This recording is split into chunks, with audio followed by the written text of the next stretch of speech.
The vanishing of Sophie Taylor.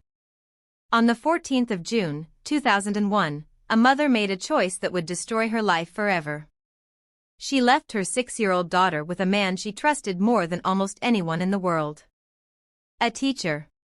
Her daughter's own first-grade teacher. It was supposed to be just 3 hours.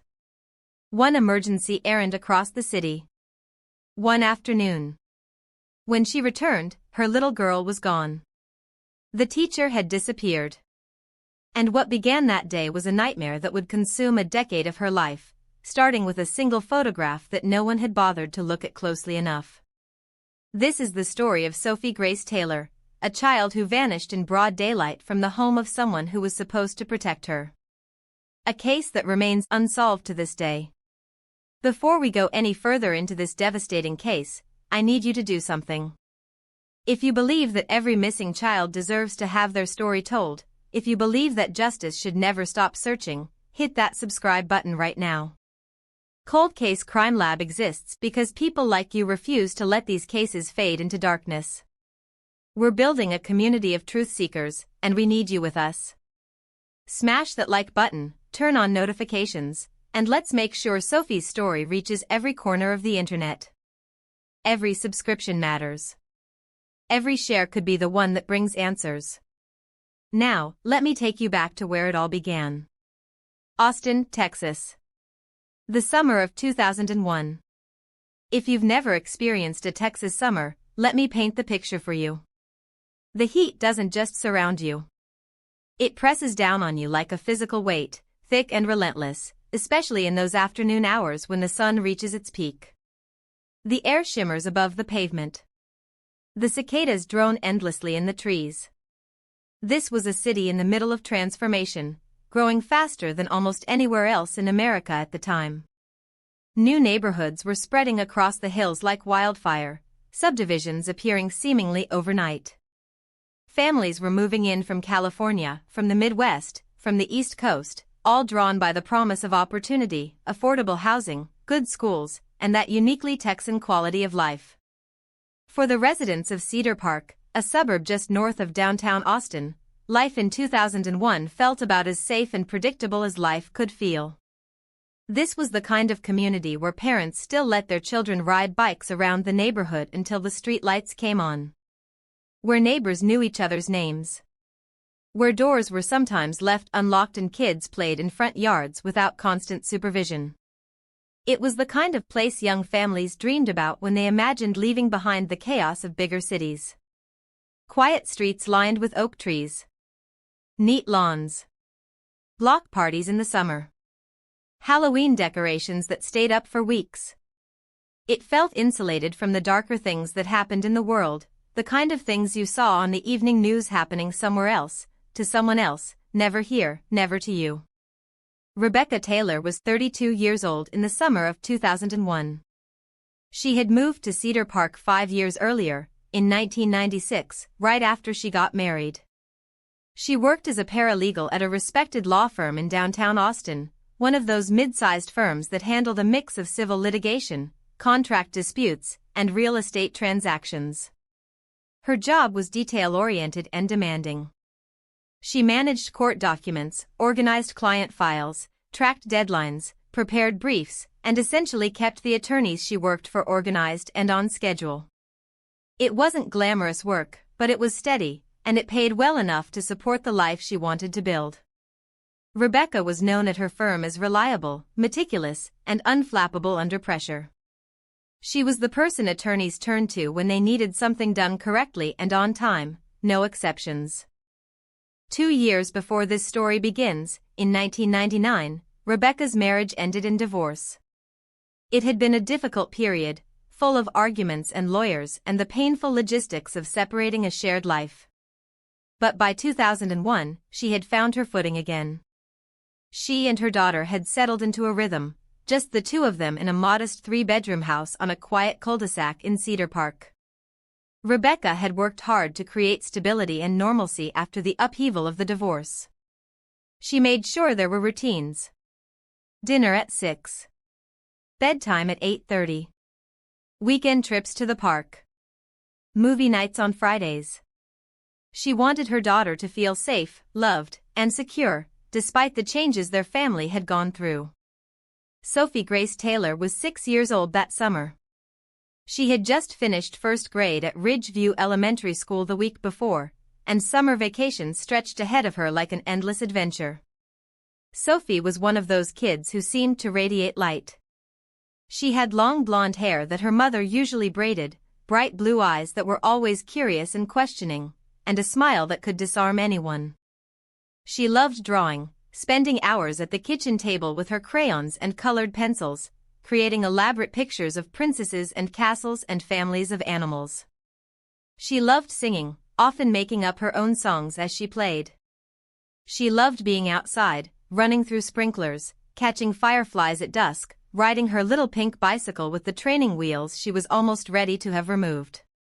But more than anything else that year, Sophie loved her first-grade teacher, Mr. David Mitchell. David Mitchell taught first grade at Ridgeview Elementary, and by all accounts, he was exceptional at his job. He was 48 years old, with graying hair, glasses, and a gentle demeanor that immediately put children at ease. He had a patience that seemed inexhaustible. He never raised his voice. He never seemed frustrated or rushed. He had a way of making every child in his classroom feel seen and valued. He remembered details about their lives, asked about their pets and their siblings, celebrated their small victories, and encouraged them through their struggles. Parents frequently requested that their children be placed in Mr. Mitchell's class. Other teachers respected him. The principal considered him one of the best educators on staff. Sophie had been in his class for the entire school year, from September through May, and she had absolutely flourished under his guidance. Her reading had improved dramatically. Her confidence had grown. She talked about Mr. Mitchell constantly at home. What Mr. Mitchell said. What Mr. Mitchell taught them. How Mr. Mitchell helped her with a difficult math problem. Rebecca had met with him several times during the school year for parent-teacher conferences, and she had always come away impressed. He clearly cared about Sophie. He clearly cared about all of his students. After Rebecca's divorce, when Sophie had gone through a difficult period of adjustment, Mitchell had been particularly supportive, checking in regularly, sending home encouraging notes, making sure Sophie knew she had a safe space in his classroom.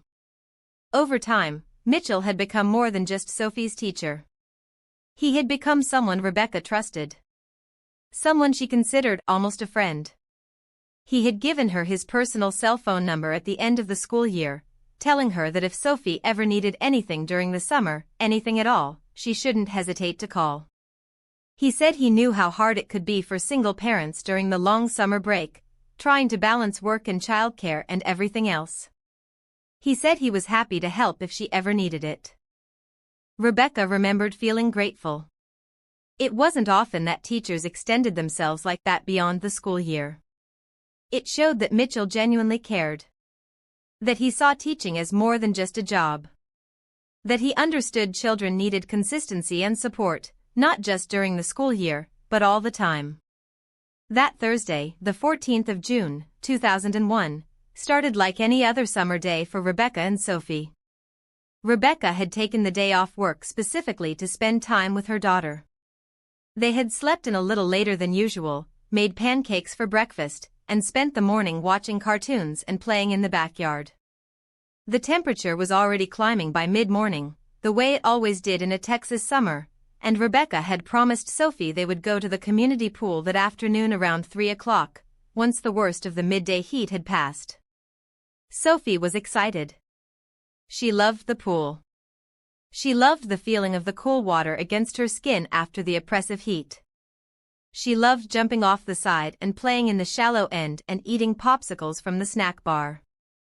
But at 1:30 in the afternoon, everything changed. Rebecca's cell phone rang. She was in the kitchen, cleaning up lunch dishes while Sophie colored at the table. She glanced at the caller ID and saw it was her office. Her stomach sank slightly. She had told everyone she was taking the day off. This had to be important. She answered. It was Marcus, one of the senior attorneys she worked for, and the stress in his voice was immediate and obvious. There was an emergency with the Brennan case, a complex civil litigation matter that had been ongoing for months. A motion needed to be filed at the courthouse downtown by 4 o'clock that afternoon. Not 4:15. Not 4:30. 4 o'clock sharp, or they would miss the deadline, and months of work would be jeopardized. Worse, their client could potentially lose the case on a technicality. The paralegal who was supposed to handle it had called in sick, and the documents were sitting on Rebecca's desk because she had been the one working on them all week. Marcus knew it was her day off. He was apologetic. But he needed her. The firm needed her. Could she come in? Could she get those documents filed? Rebecca closed her eyes and felt the weight of the request settle over her. She looked at Sophie, who was humming softly to herself as she colored a picture of a butterfly, completely oblivious to the conversation happening a few feet away. This was the impossible situation that working single mothers found themselves in constantly. The push and pull between professional responsibility and parenting. The guilt that came with every choice. If she said no, she would be letting down her colleagues, potentially damaging her reputation at the firm, maybe even costing a client their case. If she said yes, she would be disappointing her daughter, breaking a promise, disrupting their day together. She couldn't take Sophie with her. The courthouse was downtown, at least a 30-minute drive in traffic, probably longer at this time of day. The filing process could take another 30 or 40 minutes depending on how busy the clerk's office was. Then the drive back. She'd be gone at least 2 hours, probably closer to 3. She couldn't bring a 6-year-old child to the courthouse and expect her to sit quietly while she navigated bureaucracy and paperwork. She couldn't leave Sophie alone at home. That wasn't even a consideration. 6 years old was far too young. She could try calling one of the neighbors, but on a Thursday afternoon in the middle of summer, most people were at work. The few stay-at-home parents she knew were likely out doing errands or at the pool themselves with their own kids. There was her ex-husband, but he was out of town for work. He'd told her he'd be in Dallas all week. And then she thought of David Mitchell. He had given her his number. He had told her explicitly that if she ever needed help with Sophie during the summer, she should call. He had made it clear that he was available. That he cared. That he wanted to help. She hesitated for only a moment before making the decision. She told Marcus she would handle it. She would get the documents filed on time. She hung up and immediately dialed Mitchell's number. He answered on the second ring. His voice was warm and familiar, that same calm, reassuring tone she remembered from parent-teacher conferences. Rebecca explained the situation, speaking quickly, apologetically. She knew it was incredibly last minute. She knew it was an imposition. But she was in a bind. She needed to get downtown urgently for work, and she didn't have anyone else to watch Sophie. It would only be for a few hours. 3 at most. Would he be willing to help? Could Sophie stay with him, just for the afternoon? There was no hesitation in Mitchell's response. Of course, he said. Absolutely. He was home today anyway, had no other plans. Sophie could come over and they would hang out. They could draw, maybe watch a movie, have some snacks. He would take good care of her. Rebecca shouldn't worry about anything. She should just take care of what she needed to take care of at work. Rebecca felt a wave of relief wash over her. She thanked him profusely. She told him she would have Sophie there within 15 minutes. He gave her his address, a house on Maple Ridge Drive, only about 10 minutes from where they lived. Rebecca had never been to his house before, but she knew the general area. It was a nice neighborhood, similar to her own. She hung up and immediately went into logistics mode. She pulled Sophie's small backpack from the closet and packed it quickly. Crayons and a coloring book to keep her occupied. Her favorite stuffed rabbit that she carried everywhere. A juice box and some crackers in case she got hungry. Sophie's medication for her mild seasonal allergies that she took once a day. Rebecca packed it all with practiced efficiency, her mind already moving ahead to the courthouse, the documents, the filing deadline. Sophie looked up from her coloring when Rebecca told her about the change in plans. Her face fell slightly when she learned they wouldn't be going to the pool right away, but it brightened immediately when Rebecca mentioned Mr. Mitchell. "We're going to Mr. Mitchell's house?" Sophie asked, eyes widening with excitement. "Just for a little while," Rebecca explained, kneeling down to Sophie's eye level. "Mommy has to go to work for a few hours. It's very important. But Mr. Mitchell said you can stay with him, and when I come back, we'll still have time to go to the pool later. Maybe we can even get ice cream on the way home. How does that sound?" Sophie nodded enthusiastically. She loved Mr. Mitchell. The prospect of spending the afternoon with her favorite teacher was actually more exciting than the pool had been. Rebecca grabbed her work bag, made sure she had the courthouse documents, checked that she had her phone and keys, and ushered Sophie out to the car. They drove through the quiet streets of Cedar Park, past neat houses with manicured lawns, past the elementary school that was empty for the summer, past the park where they often went on weekends. The radio played softly. Sophie chattered happily in the back seat about what she and Mr. Mitchell might do that afternoon. Maybe they would draw pictures together like they used to in class. Maybe they would read stories. Maybe he would show her his house and his backyard.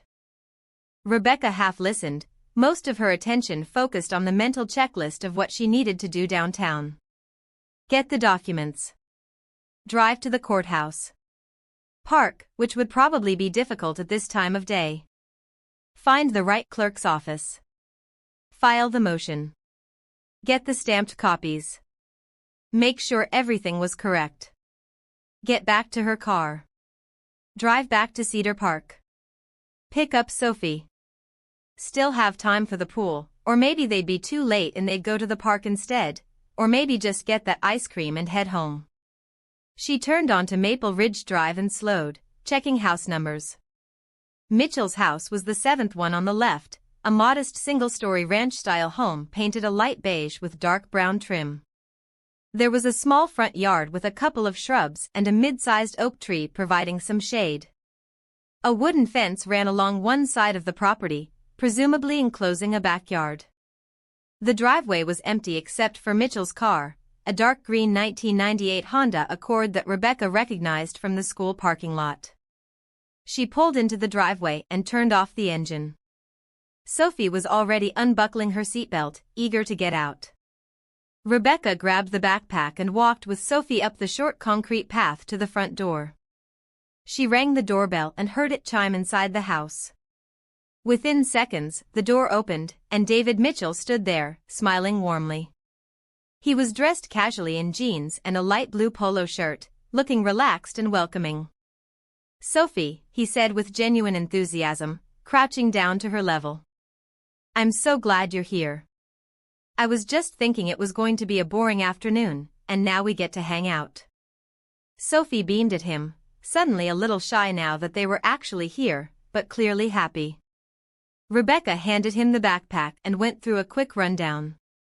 Sophie's snacks were in there. Her medication that she needed to take before dinner, but if Rebecca was back by 4:30 as planned, she'd handle it at home. Sophie might get a little hungry around 3:30, so feel free to give her the crackers or anything else he might have. She was generally well-behaved and would entertain herself with coloring or watching TV. If there were any problems at all, any questions, anything, Rebecca's cell phone would be on and he should call her immediately. Mitchell listened patiently, nodding, assuring her that everything would be fine. He had handled 6-year-olds for years. He knew exactly what they needed. Sophie would be perfectly safe and happy here. Rebecca felt her anxiety ease slightly. She crouched down and gave Sophie a tight hug, kissing the top of her head, breathing in the familiar scent of her daughter's strawberry shampoo. "I'll be back really soon, okay?" she said softly. "Before you know it. You be good for Mr. Mitchell." Sophie nodded against her shoulder, then pulled back with a smile. "Okay, Mommy. I'll be good." Rebecca stood and looked at Mitchell once more. Thank you so much for this. I really appreciate it. It's my pleasure, Mitchell said, still smiling that warm, reassuring smile. Take your time. We'll be just fine. Won't we, Sophie? Sophie nodded happily and took a small step closer to Mitchell, comfortable and trusting. Rebecca walked back to her car, looking back once to wave. Sophie and Mitchell stood in the doorway, both waving back. Mitchell had his hand resting lightly on Sophie's shoulder in a gesture that seemed protective and kind. The door was still open behind them, the interior of the house dim and cool-looking compared to the bright sunshine outside. Rebecca got in her car, backed out of the driveway, and drove away. In her rearview mirror, she saw Mitchell and Sophie turn and go back inside. The front door closed. That was the last time Rebecca Taylor saw her daughter. The drive downtown took exactly 32 minutes. Traffic was heavier than Rebecca had hoped, the way it always seemed to be in Austin no matter what time of day you traveled. She navigated through the congested streets, her mind fully focused on work now, mentally preparing for the conversation she'd need to have with the clerk, making sure she had all the necessary documents organized and ready. She found parking in a garage 3 blocks from the courthouse, which wasn't ideal but was better than circling for 20 minutes looking for something closer. She fed quarters into the meter, grabbed her work bag, and walked quickly through the heat toward the imposing limestone building that housed the Travis County Courthouse. Inside, the air conditioning was almost shockingly cold after the outdoor heat. Rebecca made her way through security, through the echoing marble hallways, up 2 flights of stairs to the civil filings office. There was a line, which she had expected. She waited, checking her watch periodically. It was 2:37.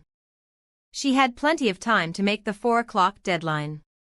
When she finally reached the counter, the clerk was efficient but thorough, examining each document carefully, asking questions, pointing out a minor issue with one of the forms that needed to be corrected before it could be filed.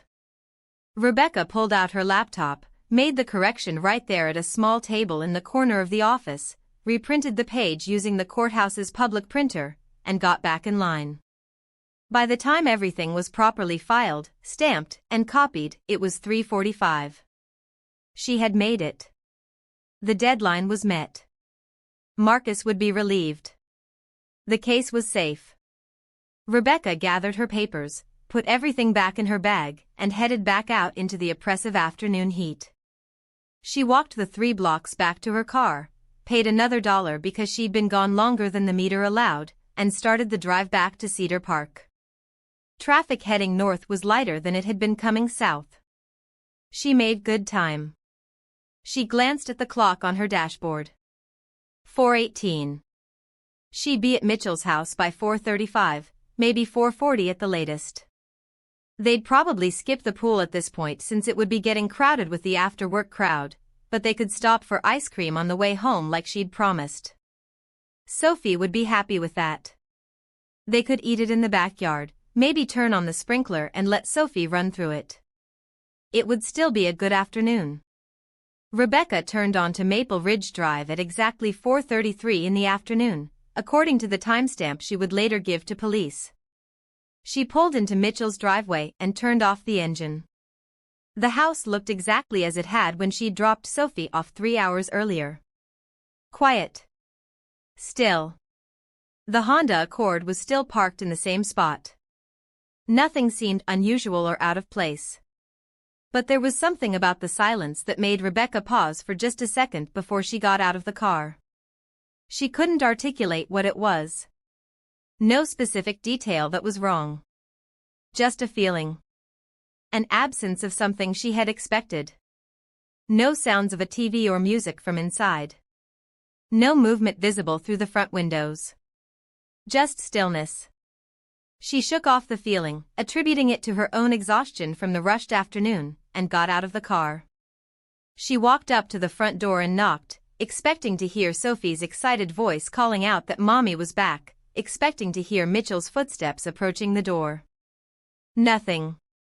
She knocked again, harder this time, 3 solid raps against the wooden door. Still nothing. Rebecca felt the first flutter of real unease in her chest. She tried the doorknob, not really expecting it to turn, but it did. The door was unlocked. It swung open when she pushed it. "Sophie," she called out, stepping into the entryway. Her voice sounded too loud in the silence. "Mr. Mitchell?" No response. The house was dim inside, curtains drawn against the afternoon sun. Rebecca moved forward into the living room, her eyes adjusting to the lower light. The room was neat, almost sterile in its orderliness. A beige couch against one wall. A coffee table with nothing on it. A television on a stand, turned off. No toys visible. No crayons or coloring books spread out. No sign that a child had been here at all. "Sophie," she called again, louder now, her voice carrying a sharp edge of worry. "Where are you, sweetie?"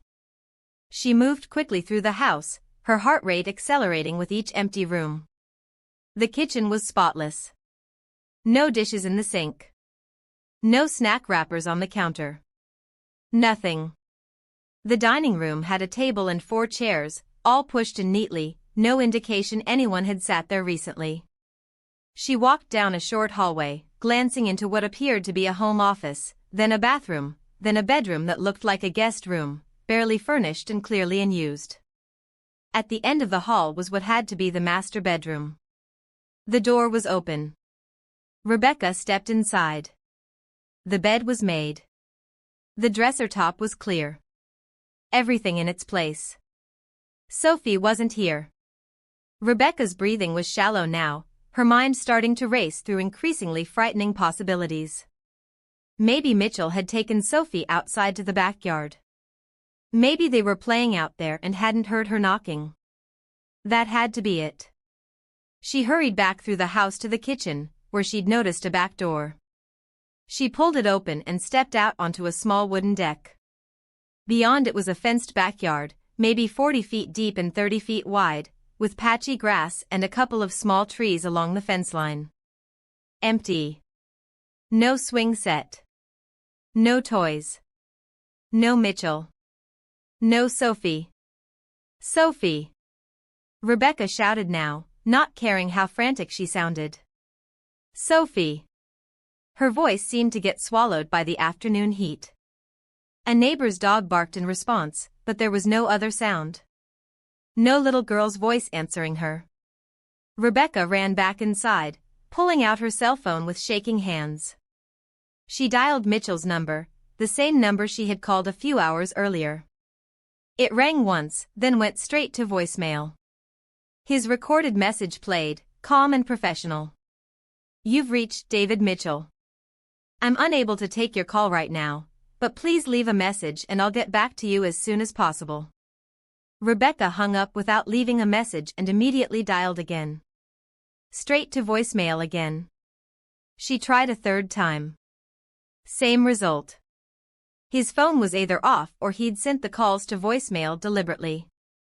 She stood in the middle of Mitchell's living room, turning in a slow circle, trying to make sense of what she was seeing. Where were they? Why would Mitchell leave with Sophie without calling her? Why wasn't he answering his phone? Where could they have gone?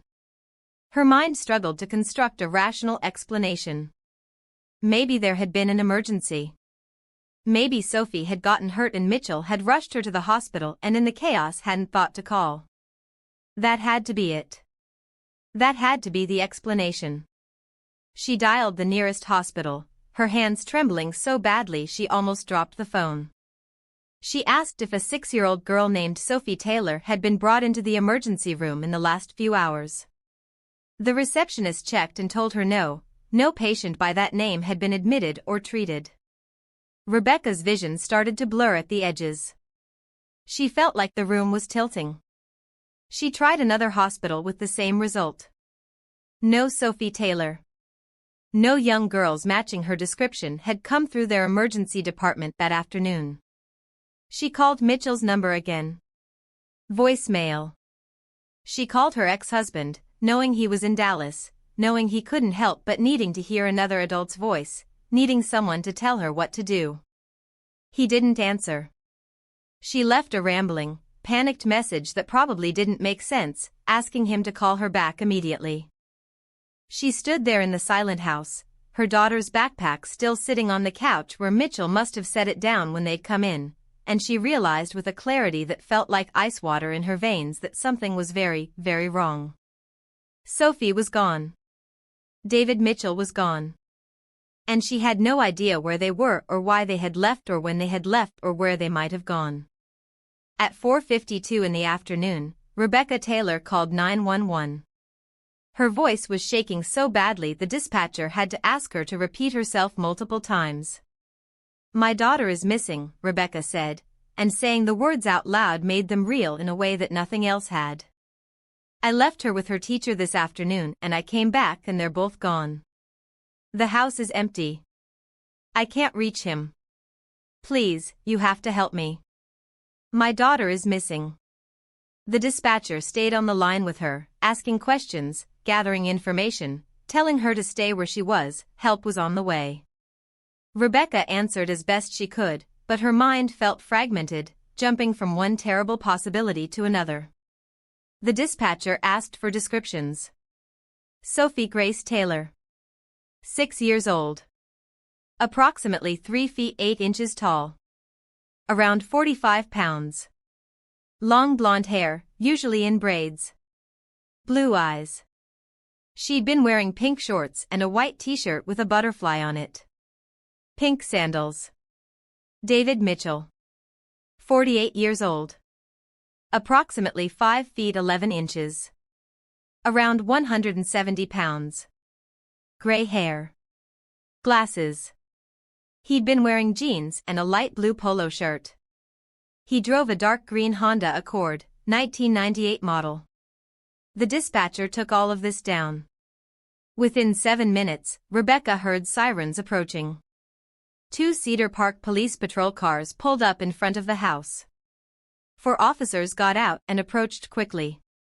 Rebecca met them at the door, words spilling out of her in a rush, trying to explain what had happened, when she'd dropped Sophie off, when she'd come back, how long it had been, how the house was empty, how Mitchell wasn't answering his phone, how she'd checked the hospitals, how she didn't know where they could be. The officers listened, their expressions grave. They asked if they could search the house. Rebecca nodded frantically. Yes, of course, search everywhere, find something, find anything that would tell them where her daughter was. The officers moved through the house methodically, checking every room, every closet, looking for any sign of where Mitchell and Sophie might have gone, any indication of what had happened in the 3 hours since Rebecca had left her daughter here. They found nothing. No signs of struggle. No blood. No indication of violence. No forced entry. The house was clean, orderly, and empty. The back door had been unlocked when Rebecca checked it, but there was no indication anyone had broken in or out. Everything seemed normal. Too normal. The kind of normal that felt staged.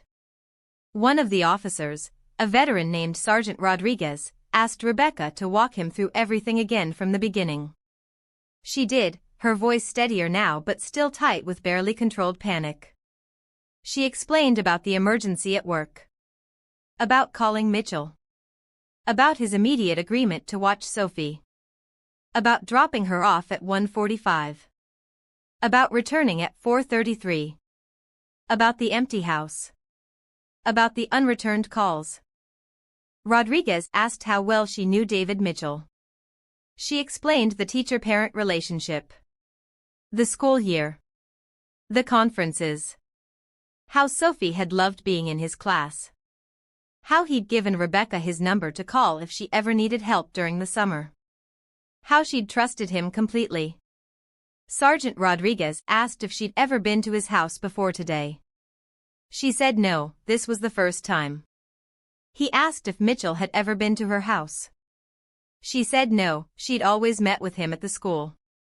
He asked if she knew anything about Mitchell's personal life, his family, his friends, his habits outside of school. Rebecca realized she knew almost nothing. He was a teacher. A good teacher. That was all she really knew. Another officer came back from the garage and reported that it was empty. No car. Just some basic tools on a workbench and some storage boxes. Nothing unusual. Nothing that indicated where Mitchell might have gone. A third officer was on his phone, calling the school district, trying to get emergency contact information for David Mitchell, next of kin, anything in his employee file that might be useful. Rodriguez asked Rebecca for Mitchell's cell phone number. She gave it to him. He called it while standing right there in the living room, and they all heard it go straight to voicemail. Mitchell's calm, measured voice. The request to leave a message. The beep. Rodriguez left a message identifying himself as Cedar Park Police and requesting an immediate callback regarding an urgent matter.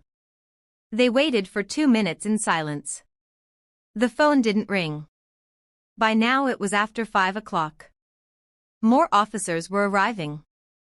A detective named Carla Simmons pulled up, called in as soon as dispatch realized they were dealing with a potential child abduction. Simmons was in her late 40s, sharp-eyed and direct. She asked Rebecca to step outside with her, away from the bustle of officers moving through the house, and they sat in Simmons' unmarked car while the detective took a formal statement. Rebecca went through everything again, and as she talked, the reality of the situation was sinking in deeper. 3 hours. Sophie had been with Mitchell for 3 hours before Rebecca returned. Anything could have happened in 3 hours. They could be anywhere. Mitchell could have left with Sophie 10 minutes after Rebecca drove away, giving him nearly 3 hours of lead time. They could be 100 miles away by now. They could be out of state. Simmons asked careful, probing questions. Had Mitchell ever made Rebecca uncomfortable in any way? Had he ever said anything inappropriate? Had he ever shown excessive interest in Sophie beyond normal teacher concern? Had Rebecca ever noticed him paying special attention to Sophie in ways that seemed unusual? Had Sophie ever come home and reported anything strange or concerning about Mitchell's behavior? To all of these questions, Rebecca's answer was the same. No. Never. Mitchell had always been completely professional, completely appropriate, completely kind. Sophie had never said a word that raised any red flags. There had been nothing, not a single moment, that had made Rebecca think twice about trusting him. But clearly, obviously, terribly, she had been wrong to trust him. That was the thought that kept circling through her mind. She had been wrong. She had failed to see something she should have seen. She had left her daughter with a man she didn't actually know, not really, and now Sophie was gone. Simmons assured her that blaming herself wasn't productive right now. What they needed to focus on was finding Sophie and Mitchell as quickly as possible. Time was critical in these situations.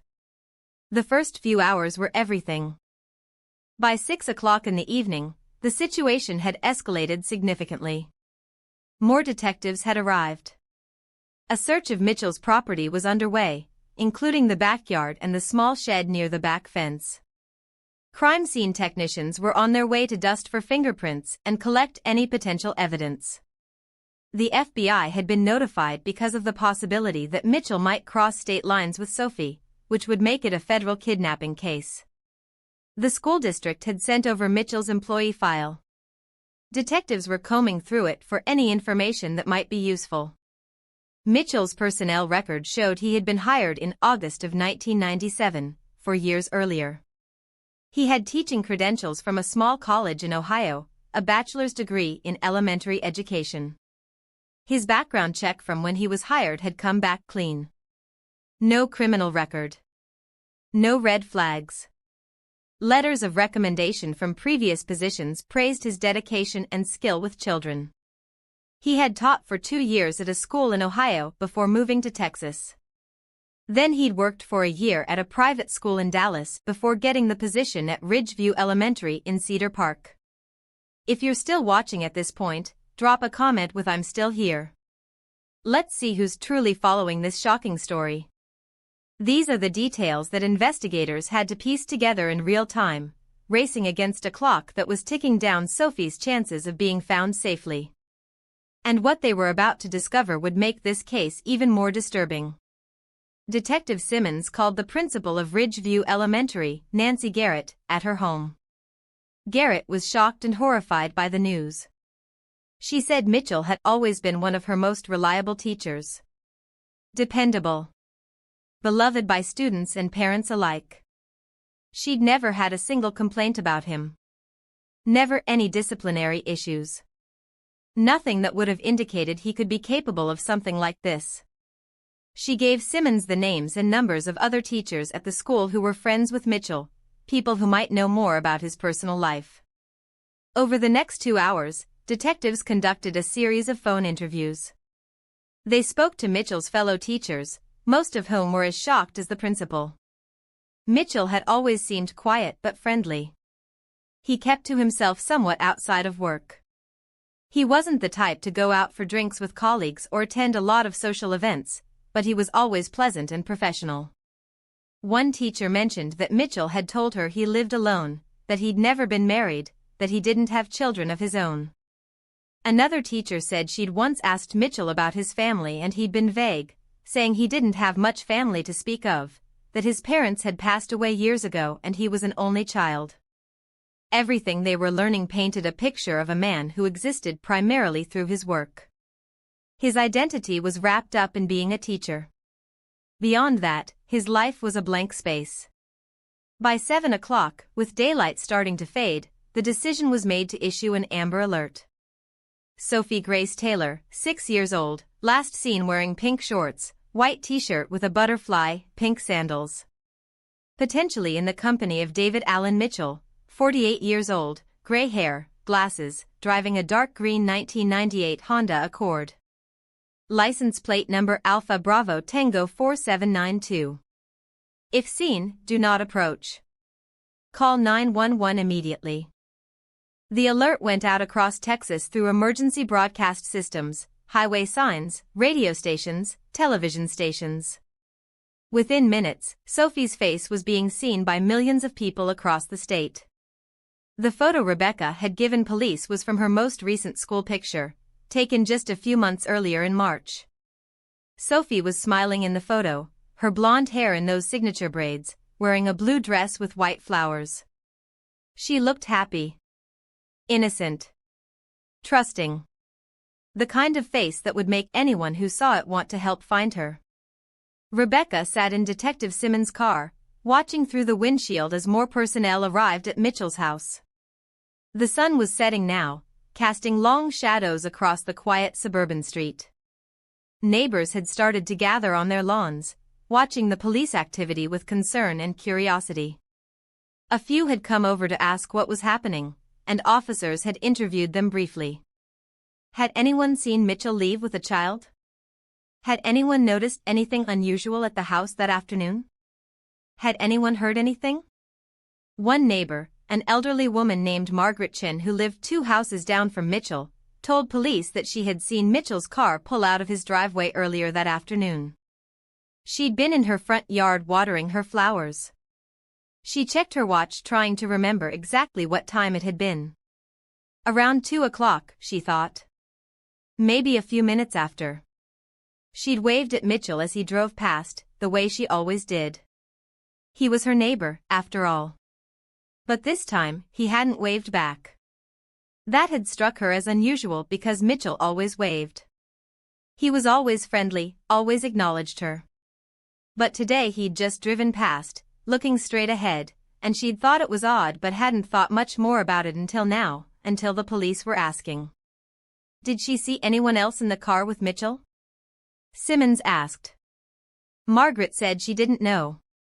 She'd only glanced at the car. The windows had tinted glass, not extremely dark but enough that you couldn't clearly see inside when the sun was reflecting off them.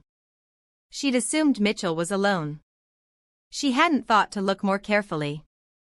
Which direction had he turned when he left the neighborhood? Margaret pointed. He'd turned right onto the main road, heading south toward the highway. That was the last time anyone reported seeing David Mitchell.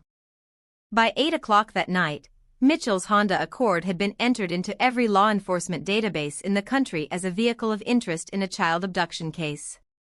Every patrol officer in Texas was looking for it. Highway Patrol was checking rest stops and gas stations.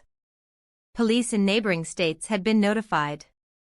Border Patrol had been alerted in case Mitchell tried to cross into Mexico, though San Antonio was a good 130 miles south of Cedar Park, and then another 150 to the border. That would be at least a 5 or 6 hour drive. If Mitchell had left at 2 o'clock and driven straight south, he could theoretically be at the border by now, but it seemed unlikely. That would require incredibly brazen planning. But then again, Mitchell had clearly planned something.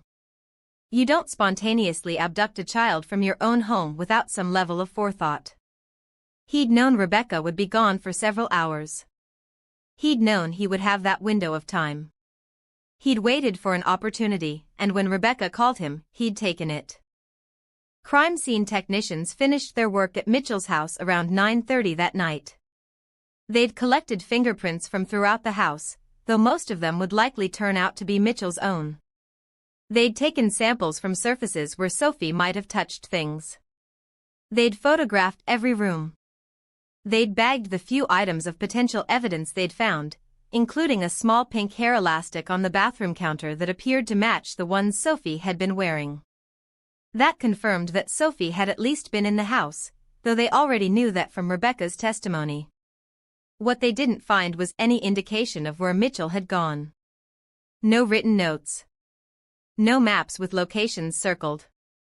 No computer, which was notable in itself. In 2001, most people who had home computers kept them in an obvious place, a desk in an office or bedroom. Mitchell's house had a small room that appeared to be set up as an office, but there was no computer on the desk. Just an empty space where one might have been. Detectives theorized he'd taken it with him, which suggested premeditation. He'd taken his laptop, knowing he wouldn't be coming back. They also didn't find much in the way of personal effects. No photo albums. No pictures on the walls of friends or family. The house felt transient, like a place someone was staying temporarily rather than actually living. There were clothes in the closet, toiletries in the bathroom, food in the kitchen, all the basic necessities. But there were no mementos. No personal touches. No signs of a life being lived beyond the basics of existence. One detective commented that it felt like a safe house. A place someone maintained as a base of operations but didn't have any real attachment to. That observation sent a chill through the investigation team. It suggested Mitchell had been living in a state of readiness. Ready to disappear at any moment. Rebecca was taken to the police station to wait. There was nothing more she could do at Mitchell's house, and Simmons wanted her somewhere with phone lines and resources in case there was a ransom call, though they didn't really expect one. This didn't feel like a kidnapping for money. This felt like something else. Something worse. Rebecca called her ex-husband again, and this time he answered. He'd been in meetings all day and had just gotten her messages. When she told him what had happened, there was a long silence on the other end of the line, and then he said he was getting in his car right now and driving back from Dallas. He'd be there in 3.5 hours. Rebecca told him the police were handling it, there was nothing he could do, but he insisted. Sophie was his daughter too. He was coming. Rebecca also called her mother, who lived in Houston, and her best friend Jennifer, who lived 15 minutes away in Cedar Park. Within an hour, both of them were at the police station, sitting with Rebecca in a small conference room, bringing her coffee she couldn't drink and food she couldn't eat. They held her hands. They told her Sophie would be found. They told her it would be okay. Rebecca wanted to believe them, but with every hour that passed, her hope was eroding into something darker. The FBI arrived around 10:30 that night. 2 special agents from the Austin field office, Agent Frank Dawson and Agent Lisa Chen. They introduced themselves to the local detectives and to Rebecca, explaining that while this was currently a local investigation, the FBI was ready to assist in any way necessary. They had resources that local police didn't. access to national databases, behavioral analysis units, forensic specialists. They were here to help.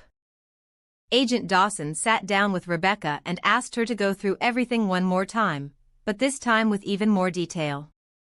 He wanted to know everything she could remember about David Mitchell. Every conversation they'd ever had.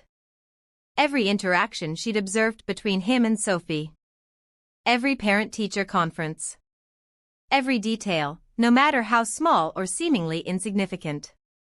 Rebecca talked for over an hour, dredging up every memory she could find. Mitchell complimenting Sophie's drawing skills. Mitchell telling Rebecca at the fall conference that Sophie was a joy to have in class. Mitchell sending home a note when Sophie had mastered a difficult reading passage. Mitchell staying after school one day to help Sophie work on letter formation when she was struggling with her handwriting. Every interaction had seemed so normal, so appropriate, so kind at the time. Now, looking back through the lens of what had happened, Rebecca was searching for hidden meanings, for warning signs she'd missed. Had he been grooming Sophie? Had he been grooming Rebecca, earning her trust so she would eventually do exactly what she'd done today, leave Sophie alone with him? Agent Dawson listened carefully, taking notes, asking clarifying questions. When Rebecca finished, he thanked her and stepped out to confer with the other investigators. She could see them through the glass window of the conference room, clustered together, talking in low voices, looking at documents. Rebecca's ex-husband, Daniel, arrived just after midnight. He looked exhausted and terrified. He hugged Rebecca tightly, and for a moment they held each other the way they hadn't since before the divorce, united in their fear for their daughter. Then they sat together in the conference room, waiting for news, any news, about where Sophie might be. But no news came. Not that night. The first 24 hours after a child goes missing are often called the golden hours. Statistically, if a child is going to be found alive, it usually happens within that first day. After that, the odds drop dramatically. Everyone in that police station knew this, though no one said it out loud. They just worked through the night, following every lead, checking every database, contacting every law enforcement agency within a 500-mile radius. By dawn on Friday the 15th of June, Sophie had been missing for approximately 16 hours. Mitchell had a head start of at least 14 hours, probably more. He could be anywhere. Anywhere at all. That morning, the story broke in the local news. A 6-year-old girl missing, potentially abducted by her elementary school teacher. The media descended on Cedar Park. News vans parked outside the police station. Reporters tried to get statements from anyone involved in the case. Rebecca and Daniel were advised not to speak to the media yet, but the police department held a brief press conference to share information and ask for the public's help. The principal of Ridgeview Elementary, Nancy Garrett, released a statement expressing shock and concern. The school district placed Mitchell on immediate administrative leave, though that seemed absurdly bureaucratic given the circumstances. Parents who had children in Mitchell's class the previous year were contacted and asked if their children had ever mentioned anything unusual about him or if anything inappropriate had ever occurred. All of them reported that their children had loved Mitchell, that there had never been any concerns, that this was incomprehensible. Friday passed in a blur of activity that produced no concrete results. Tips started coming in through the Amber Alert hotline, dozens of them, then hundreds. Each one had to be checked. Someone thought they'd seen a green Honda Accord at a gas station in Waco. Police responded. It was a different car, wrong model year, wrong driver. Someone reported seeing a man matching Mitchell's description with a young blonde girl at a McDonald's in El Paso. Police responded. It was a father with his daughter, completely innocent, able to provide identification. Someone called in saying they'd seen the car heading north toward Oklahoma. Another caller said they'd seen it heading east toward Louisiana. The tips were contradictory, scattered, and most of them turned out to be false alarms. But every single one had to be investigated because any one of them could be the real thing. By Friday evening, there was still no sign of Mitchell or Sophie or the Honda Accord.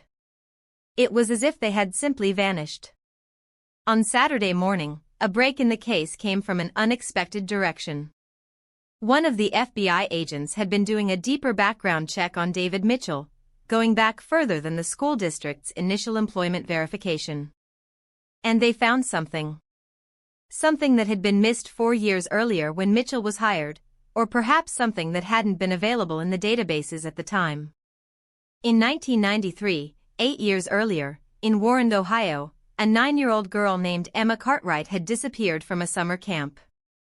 It had been a day camp run by the local Parks and Recreation Department, not a residential camp. Emma had been there on a Tuesday morning in July. Attendance had been taken at 9 o'clock, and Emma was present.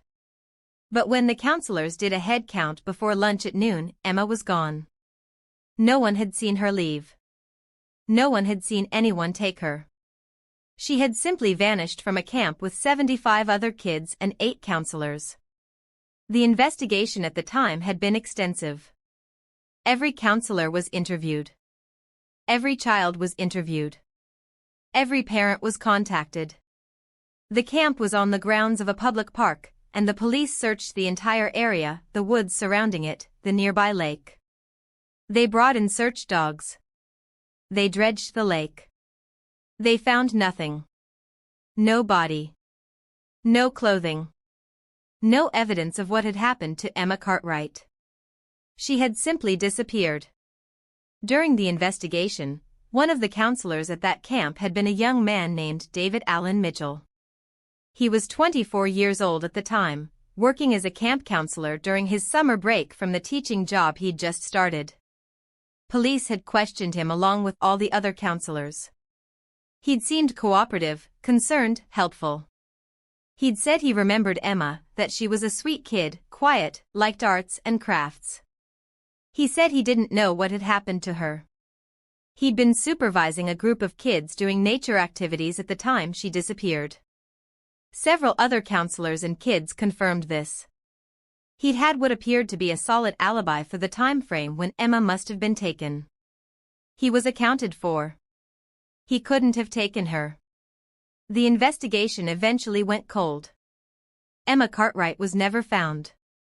The case remained open, unsolved, a tragedy that haunted Warren, Ohio. Her parents never gave up hope, but as years passed with no answers, the case faded from public attention, becoming one of those painful mysteries that occasionally appeared in true crime articles or cold case reviews but generated no new leads.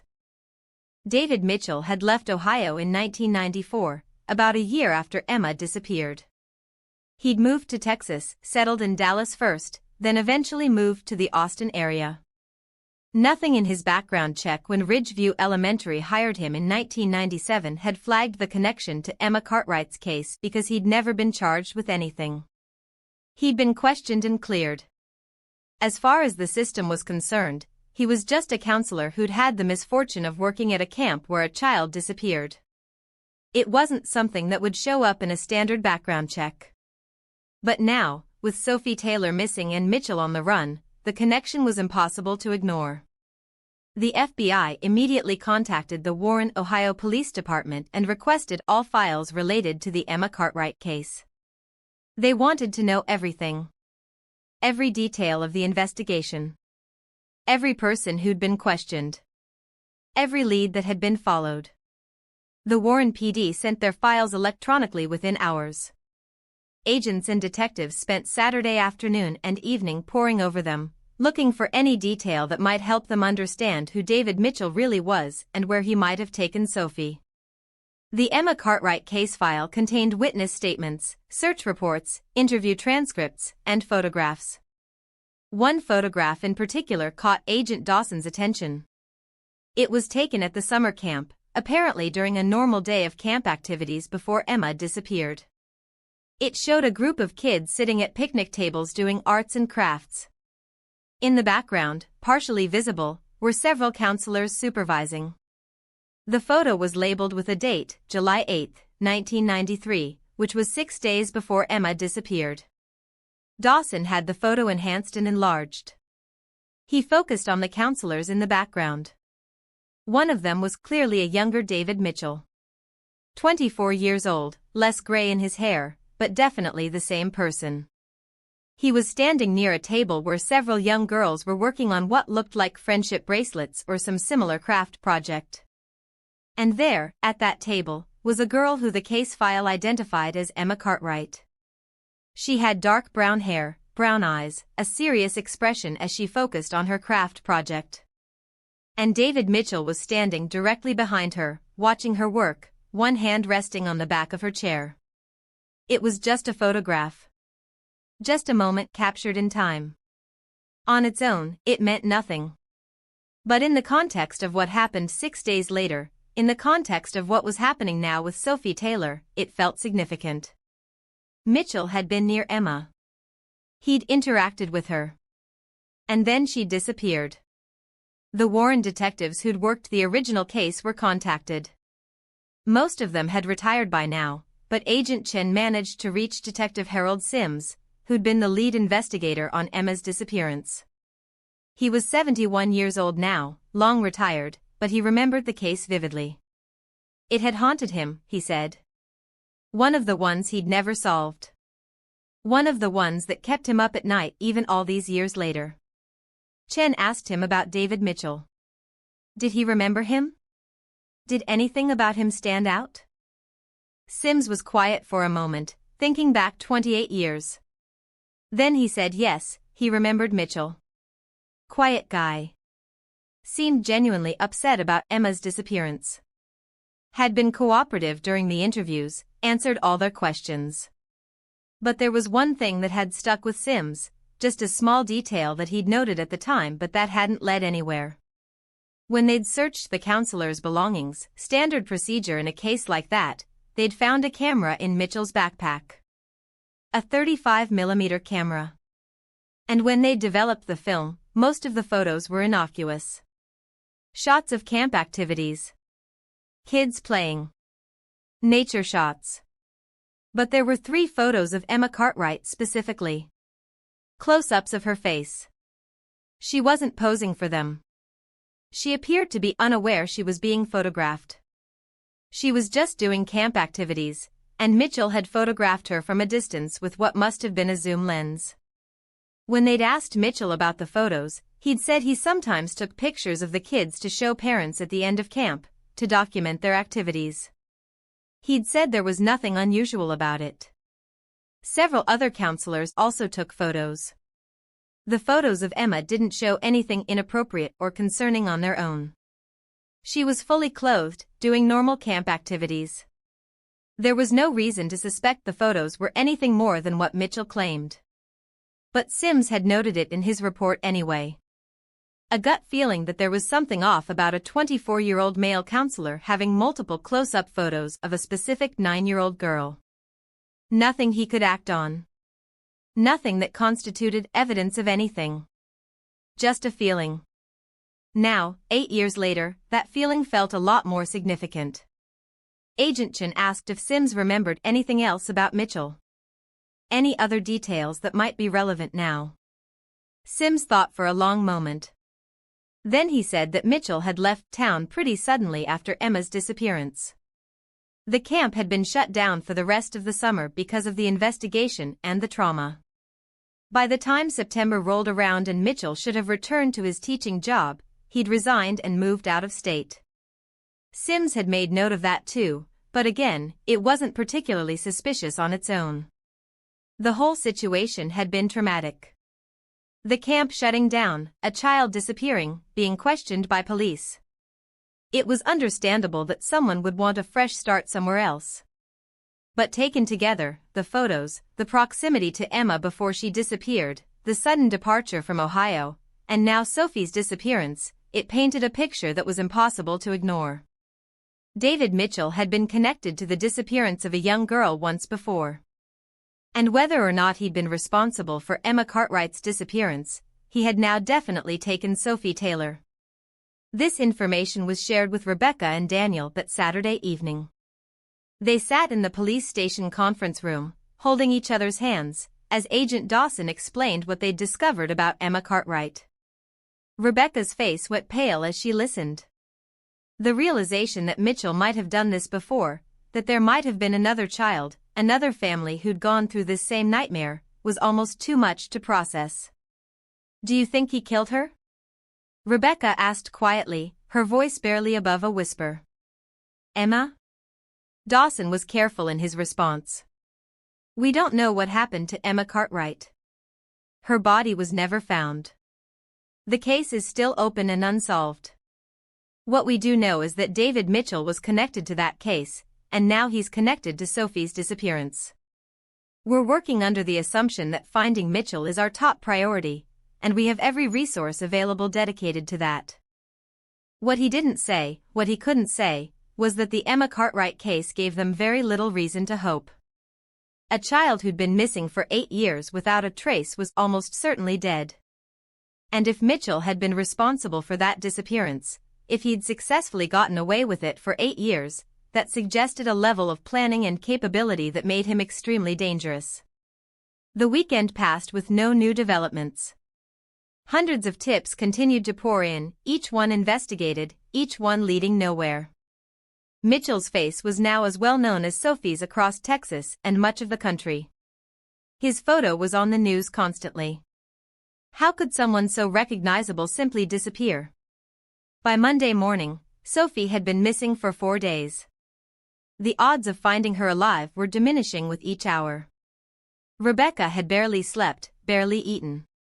She looked like a ghost of herself, her eyes hollow and red from crying. Daniel had stayed at the police station with her the entire time, both of them unable to do anything but wait and hope and pray. On Monday afternoon, a tip came in that seemed more promising than most.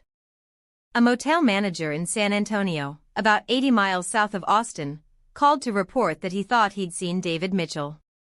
A man matching his description had checked into the motel on Thursday evening, the same day Sophie disappeared. The man had paid cash and had checked in alone. The manager hadn't thought anything of it at the time, but he'd seen Mitchell's photo on the news over the weekend, and the more he thought about it, the more he thought it might have been the same person. San Antonio police responded immediately. They went to the motel with Mitchell's photo. The manager confirmed that yes, he was fairly certain it was the same man. He'd checked into room 117 on Thursday evening around 6:30. He'd checked out Friday morning around 8. Had he seen a child with the man? No. The manager said he'd been alone both times, checking in and checking out. But the room was configured so that you could park directly in front of it and access it without walking past the front office. If the man had left a child in the car or brought one in after dark, the manager might not have seen her.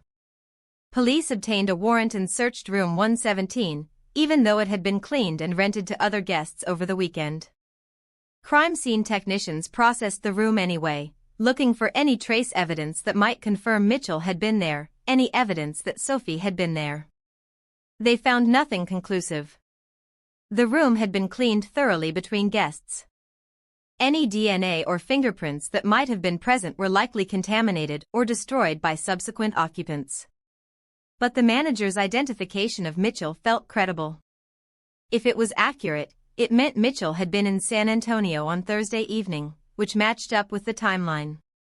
If he'd left Cedar Park around 2 o'clock and driven south, he could have reached San Antonio by 6 or 6:30, depending on traffic. It meant he'd stayed overnight at the motel, then checked out Friday morning and gone somewhere else. But where? The motel didn't have security cameras. The area around it was checked for businesses that might have cameras pointing toward the parking lot, but there were none that had footage from Thursday or Friday that showed the motel. It was another dead end that felt tantalizingly close to a breakthrough but ultimately led nowhere. As the days turned into weeks, the investigation continued, but the leads became fewer and less credible. Mitchell's Honda Accord never turned up. No one reported seeing him after the possible San Antonio sighting. It was as if he'd driven into San Antonio and then vanished into thin air. Financial records showed that Mitchell had withdrawn a large amount of cash from his bank account on Wednesday the 13th, the day before Sophie disappeared. He'd gone to an ATM and withdrawn the daily maximum of $500, then gone to his bank branch and withdrawn another $3,000 in cash from his savings account. This supported the theory that he'd been planning Sophie's abduction, preparing to disappear. With $3,500 in cash, he could avoid using credit cards or ATMs that would leave a digital trail showing his location. But eventually, that money would run out. Eventually, he'd need more. Investigators waited for him to use a credit card or access his bank account, which would immediately reveal his location. But weeks passed and there was no activity. His accounts remained untouched after the Wednesday withdrawal. 1 month after Sophie disappeared, the story was still in the news but beginning to fade from the front pages. Other stories, other tragedies, other crises competed for attention. The public's memory was short. Rebecca appeared on several national television programs, pleading for anyone with information to come forward, pleading for Sophie to be returned, pleading with Mitchell directly to let her daughter go. "David," she said, looking directly into the camera with tears streaming down her face, "if you're watching this, please. Please bring Sophie home. She's just a little girl. She needs her mother. Whatever you're thinking, whatever you're planning, it's not too late to do the right thing. Bring her home. Please." But there was no response. No phone call. No ransom demand. No sign that Mitchell had seen the appeals or cared about them. The FBI's Behavioral Analysis Unit created a profile of Mitchell based on everything they'd learned about him. They concluded that he was likely a highly organized, methodical individual with a possible history of obsessive fixation on young girls. The fact that he'd successfully evaded capture for over a month suggested intelligence and planning. The fact that he'd maintained a normal facade as a beloved elementary school teacher for years suggested he was capable of hiding his true nature extremely well. The profile suggested he might have a location prepared in advance, somewhere he'd planned to take Sophie, somewhere remote and isolated where they wouldn't be found. The profile suggested he might have a location prepared in advance, somewhere he'd planned to take Sophie, somewhere remote and isolated where they wouldn't be found. Investigators began looking at property records, trying to find if Mitchell owned any other properties besides his Cedar Park home. They found nothing under his name. They expanded the search to include properties that might be owned by family members or associates, but Mitchell seemed to have no living family. His parents were both deceased, he had no siblings, no known relatives at all. It was another dead end. Summer turned to fall. Sophie should have been starting 2nd grade. Instead, her desk at Ridgeview Elementary remained empty, a constant reminder to the other children and teachers of what had happened. The school brought in counselors to help students process the trauma. Many parents pulled their children out of Ridgeview and enrolled them elsewhere, unable to cope with the fact that a trusted teacher from that school had done something so monstrous. Rebecca returned to work in August, though she functioned like someone moving through a dream. She went through the motions of her job, but her mind was always on Sophie. Every time her phone rang, her heart leaped with hope that it might be news. Every time she saw a blonde child from a distance, for just a split second she thought it might be Sophie. The disappointment when it wasn't felt like dying over and over again. Daniel had moved back into the house with Rebecca, though they weren't reconciling their marriage. They were just two broken people who couldn't bear to be apart because being together meant they were sharing the weight of their grief and their hope. They converted Sophie's bedroom into a kind of command center for the search. Maps on the walls marked with pins showing places Mitchell might have gone. Printouts of tips that had come in. Photos of Sophie at every age. A timeline of events. They spent hours in that room, trying to find patterns, trying to think of something the police might have missed, trying to will Sophie back home through sheer force of love and desperation. The first-year anniversary of Sophie's disappearance was marked with a candlelight vigil in Cedar Park. Hundreds of people attended, holding candles, singing hymns, listening to Rebecca and Daniel speak about their daughter and their ongoing hope that she would be found. The media covered it extensively. For a few days, Sophie's case was back in the news cycle. Fresh appeals were made. Fresh tips came in. None of them led anywhere. Year 2 passed. Then year 3. Then year 4. The investigation never officially closed, but the active search efforts diminished. Detective Simmons, who'd been assigned to the case from the beginning, refused to give up. She kept working it, following up on tips, re-examining evidence, looking for anything they might have missed. But she was also realistic. She told Rebecca and Daniel that as time went on, they needed to prepare themselves for the possibility that Sophie might never be found, that they might never know what happened to her. Rebecca refused to accept that. She couldn't. Accepting that meant accepting that her daughter was dead, that she would never see her again, that the last time she'd hugged Sophie goodbye at David Mitchell's front door was truly the last time. She couldn't live with that. So she chose to hope, even when hope felt irrational. She started a foundation in Sophie's name, dedicated to helping families of missing children and advocating for better background checks for teachers and childcare workers. She spoke at schools and conferences about safety and vigilance. She turned her grief into action because action was the only thing that kept her sane. Year 5. Year 6. Year 7. Sophie would have been 13 years old. A teenager. Rebecca tried to imagine what she would look like now. Would her face have thinned out, losing that baby softness? Would she be tall? Short? Would she still love to draw and sing? What kind of person would she have become? The FBI periodically released age-progressed images of Sophie, showing what she might look like at age 10, then age 12. These images were circulated through missing children databases and organizations. Rebecca couldn't look at them without feeling like she was looking at a stranger. That wasn't her Sophie. Her Sophie was frozen in time at 6 years old, blonde braids and pink shorts and a butterfly t-shirt, skipping up David Mitchell's driveway without a care in the world. David Mitchell was never found either. His face aged on wanted posters the same way Sophie's did. The FBI maintained him on their most wanted list. International law enforcement agencies were notified in case he'd fled the country. But year after year, there was nothing. No confirmed sightings. No financial activity. No arrests. It was as if David Mitchell and Sophie Taylor had simply ceased to exist on June 14, 2001. In year 8, there was a possible break in the case. A hiker in the mountainous region of New Mexico, about 400 miles west of Austin, found what appeared to be human remains in a remote area. The remains were small, possibly a child. Police responded and recovered the remains, which were sent for forensic analysis.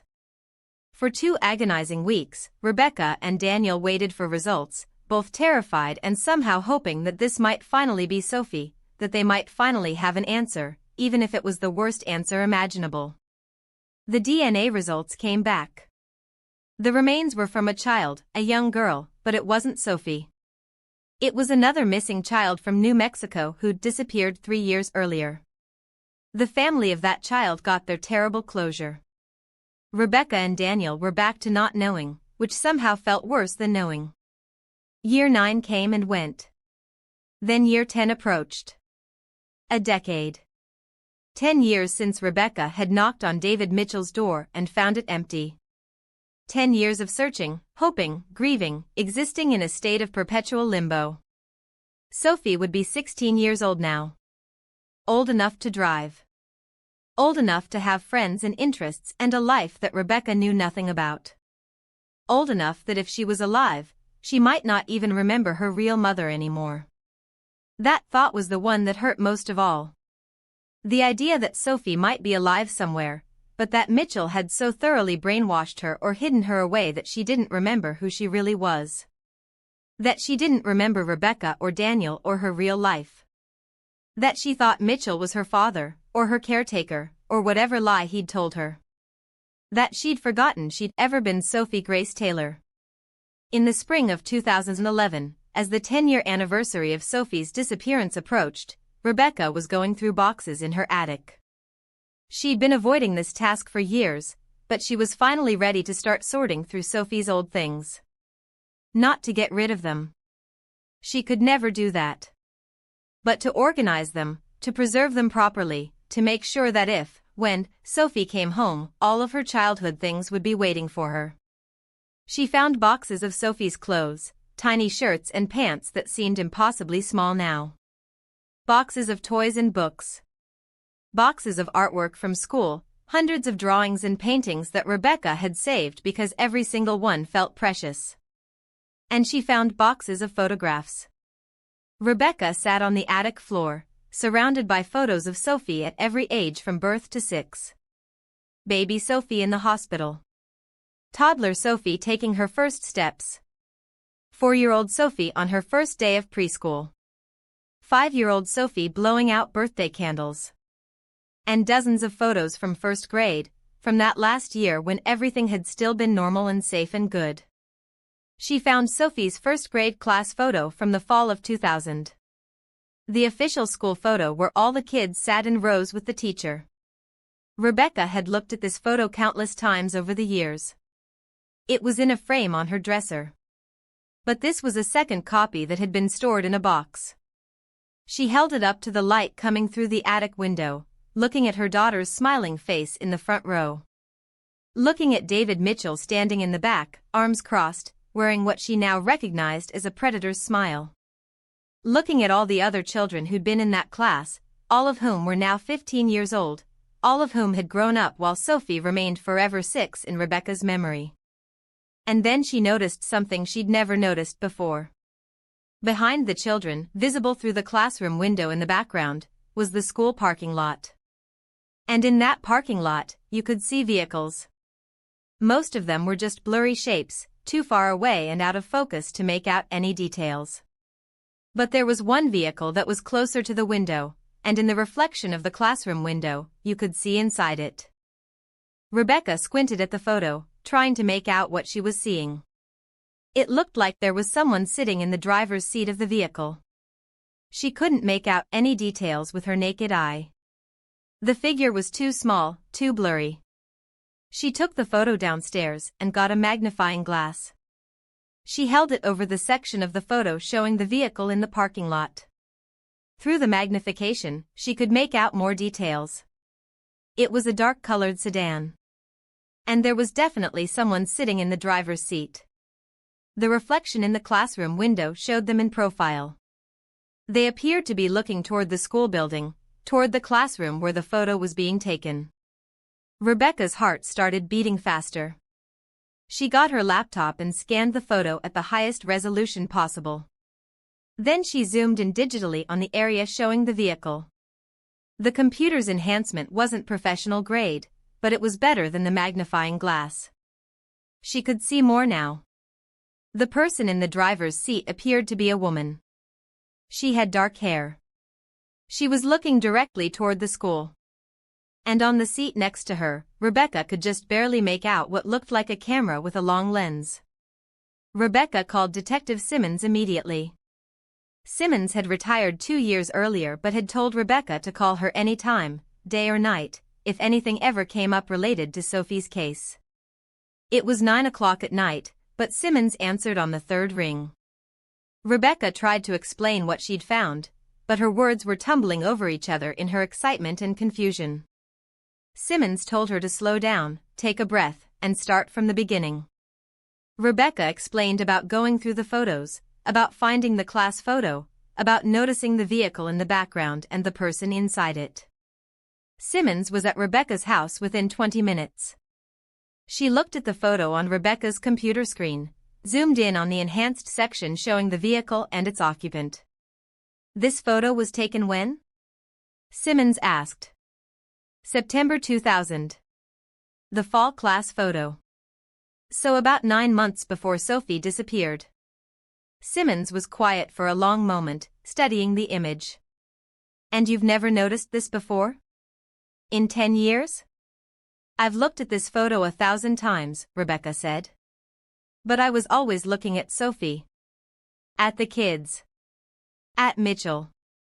I never looked at the background. Not closely. Not like this. Simmons pulled out her phone and made a call. She was calling in favors, getting the FBI's forensic imaging unit involved.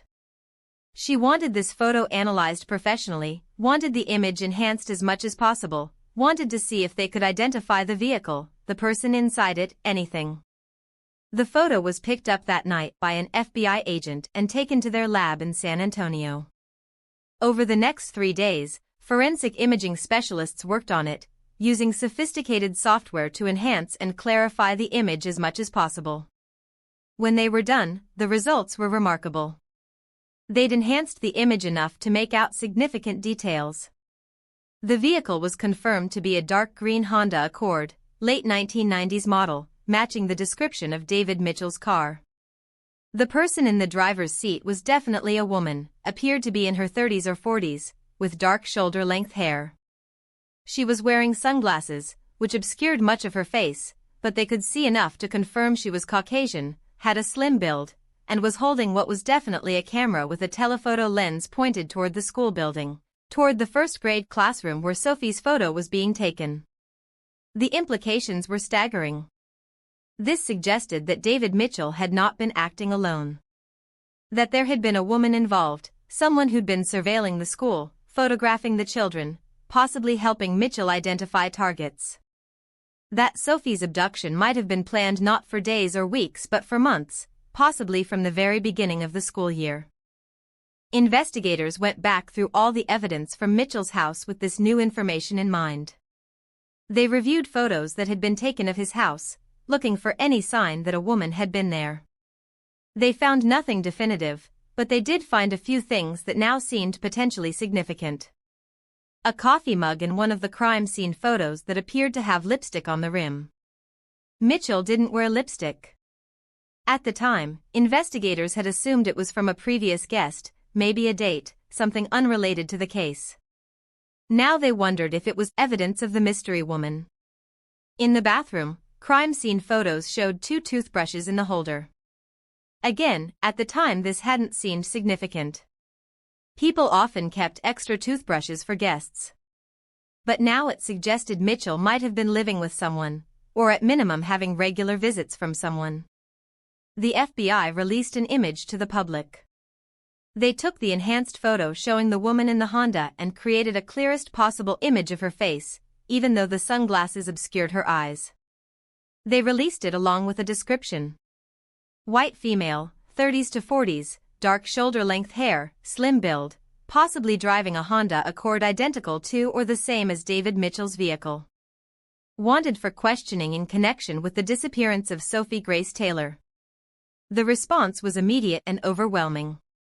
Within 24 hours, over 500 tips came in from people claiming to recognize the woman or to have seen her with Mitchell. Most of the tips were false alarms, people seeing what they wanted to see in the grainy enhanced image, making connections that weren't really there. But 3 tips stood out as credible. One came from a former teacher at Ridgeview Elementary who'd worked with Mitchell during his time there. She called to say that the woman in the photo looked familiar. She thought Mitchell might have mentioned having a girlfriend at one point, though she'd never met her and didn't know a name. But she remembered Mitchell showing her a photo on his phone once, and she thought the woman in that photo had looked similar to the woman in the parking lot image. Another tip came from a neighbor of Mitchell's in Cedar Park. The neighbor said that over the years Mitchell lived on Maple Ridge Drive, she'd occasionally seen a woman coming and going from his house. Always at odd hours, usually evening or very early morning. The neighbor had assumed it was a girlfriend or perhaps a relative. She'd never spoken to the woman, but from a distance the description matched. Dark hair. Slim. Drove a vehicle similar to Mitchell's, though she couldn't swear it was the exact same car. The third tip came from the manager of a storage facility in South Austin. He'd seen the news story about the mystery woman and called to report that he believed David Mitchell had rented a storage unit at his facility for several years. The rental had been paid through autopay from Mitchell's credit card, and the payments had continued for several months after Sophie's disappearance before the card was declined and the unit went into default. When they'd opened the unit to auction off the contents for non-payment, it had been mostly empty. Just a few boxes of old books and teaching materials. Nothing that seemed suspicious or relevant. But the manager said he remembered seeing Mitchell at the facility once or twice over the years, and he was pretty sure that at least once, Mitchell had been there with a woman matching the description. He couldn't be certain, it had been years ago and he saw hundreds of customers, but the timing and the description matched enough that he thought it was worth reporting.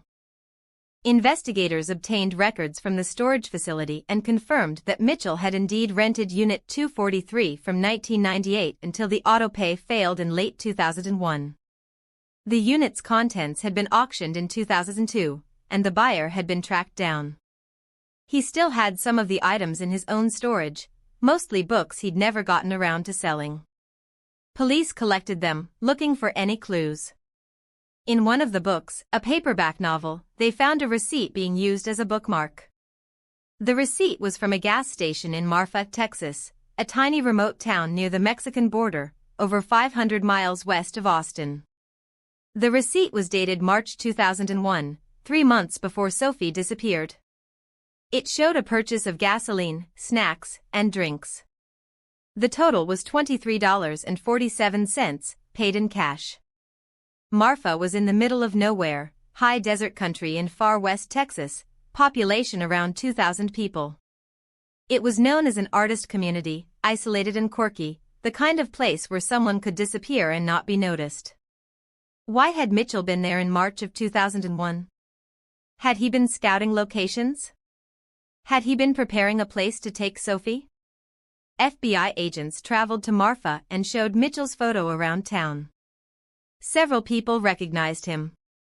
A woman who worked at a local diner said she remembered him coming in for breakfast a few times over a period of several days back in early 2001. He'd been alone, she thought, though it was hard to remember clearly after 10 years. He'd been polite, quiet, hadn't caused any trouble. A clerk at a real estate office said that someone matching Mitchell's description had come in asking about rental properties in the area around that same time. He'd been looking for something remote, isolated, maybe a cabin or small house outside of town. The clerk had shown him listings for a few properties. She couldn't remember if he'd ended up renting anything. Her records from that far back weren't computerized and had long since been archived.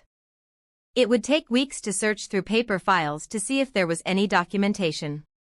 Investigators spread out across the area around Marfa, checking remote properties, abandoned buildings, anywhere Mitchell might have established a location to hide Sophie. The terrain was harsh and unforgiving, miles and miles of desert and scrub brush and rocky hills. There were countless places someone could hide, countless structures scattered across the landscape, old ranch buildings and hunting cabins and abandoned homesteads. They searched for 3 weeks, going property to property, talking to locals, showing photos of Mitchell and Sophie and the mystery woman. They found nothing. But the investigation had new life now. The discovery of the woman in the photograph had opened up entirely new avenues to explore. If Mitchell had an accomplice, that changed everything. It explained how he'd been able to evade capture for so long. 2 people could support each other, take turns driving, switch vehicles, create alibis. It explained how he might have been able to care for Sophie, if she was still alive. One person watching her while the other ran errands or worked. It made long-term hiding much more feasible. Investigators created a new profile, this time of the mystery woman. Who was she? How had she met Mitchell? Had she been involved in Emma Cartwright's disappearance back in Ohio? Had there been other victims neither of them knew about? They went back to the Ohio Police Department and requested all files from the Emma Cartwright case again, this time specifically looking for any mention of a woman associated with Mitchell. They found nothing. Every witness who described Mitchell at the summer camp had described him as being alone, unmarried, unattached. There was no indication he'd had a girlfriend or female friend who'd been involved with the camp. But that didn't mean she hadn't existed.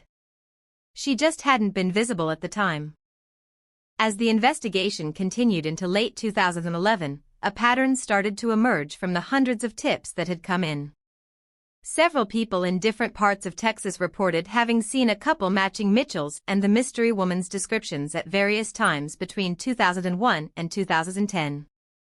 Always in small towns, remote areas, places where strangers were noticed but not necessarily questioned. A couple fitting their description had stayed at a motel in Alpine, Texas in 2003. Another couple matching their description had been seen at a grocery store in Fort Davis in 2005. A couple had rented a house in Terlingua for 6 months in 2007. All of these locations were in the Big Bend region of far west Texas, some of the most remote and isolated country in the entire state. If you wanted to disappear, this would be the place to do it. Tiny towns separated by 50 or 100 miles of nothing. Communities where people minded their own business and didn't ask too many questions. Places where someone could live quietly for years without attracting attention. But the sightings were years old. Even if Mitchell and the woman had been in that area for some period of time, they clearly weren't there now, or someone would have seen them after their faces had been plastered all over the news again in recent months. In December of 2011, another breakthrough came. A woman in Presidio, Texas, a border town across from Ojinaga, Mexico, came forward after seeing the enhanced photo of the mystery woman. She said she recognized her. The woman had lived in Presidio for about 2 years, from 2007 to 2009. She'd gone by the name Sarah Martin. She'd kept to herself mostly, but she'd worked part-time at a local library, and the Presidio woman had gotten to know her slightly. She remembered Sarah as being quiet, kind, somewhat sad. She'd mentioned once that she'd lost someone important to her, though she hadn't gone into details. Sarah had lived in a small rented house on the outskirts of town. She hadn't had many visitors, but the Presidio woman remembered seeing a man at the house sometimes. She'd only seen him from a distance, but thinking back, he might have matched Mitchell's description. Older, gray hair, glasses. She hadn't thought much of it at the time. It wasn't unusual for couples to live quietly out here. Then in 2009, Sarah had left. Packed up suddenly and disappeared without notice, leaving a month's rent unpaid.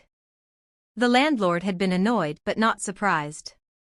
People came and went in border towns all the time. FBI agents descended on Presidio. They tracked down the house where Sarah Martin had lived. The current residents were a young family who'd moved in years after Sarah left. They'd never heard of her.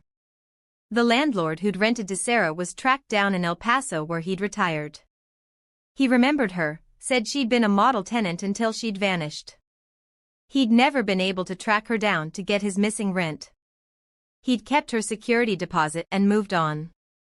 Did he have any paperwork from her rental? Any documentation with her real name, a driver's license number, anything? The landlord searched his records and found a copy of the rental application from 2007. The name on it was Sarah Lynn Martin. The driver's license number turned out to be fake. The social security number was fake. The previous address she'd listed was fake. Sarah Martin had been a completely fabricated identity. But the application had one piece of real information on it. An emergency contact. The name listed was David Martin, with a phone number that had a Texas area code. Investigators traced the phone number. It had belonged to a prepaid cell phone that had been purchased in 2007 and deactivated in 2009, the same time Sarah had left Presidio. Another dead end, except that it confirmed the connection between the mystery woman and David Mitchell. She'd listed him as her emergency contact, using a fake last name that matched her fake identity, suggesting they were posing as a married couple or siblings. Investigators interviewed everyone in Presidio who might have known Sarah Martin. The library where she'd worked part-time. Her neighbors. People who'd seen her around town. They showed photos of Sophie, age-progressed images showing what she might look like at various ages. Had anyone ever seen Sarah with a child? With a young blonde girl? Most people said no. Sarah had always been alone when they'd seen her. But one woman, a librarian who'd worked with Sarah, paused when she saw the age-progressed photos. She said that once, only once, she thought she'd seen Sarah with a teenage girl. It had been in 2008 or early 2009, she couldn't remember exactly. They'd been getting into a car in the library parking lot. The girl had blonde hair, though it was cut short, not in braids like in Sophie's childhood photos. The librarian hadn't paid much attention at the time. She'd assumed it was Sarah's daughter, though Sarah had never mentioned having children. The description was vague. The memory was old. It couldn't be confirmed. But it gave Rebecca hope in a way that nothing had in years. The possibility that Sophie had been alive in 2008, that she'd been seen, that she might still be out there somewhere, not just a memory, not just a ghost, but a real living person who'd become a teenager.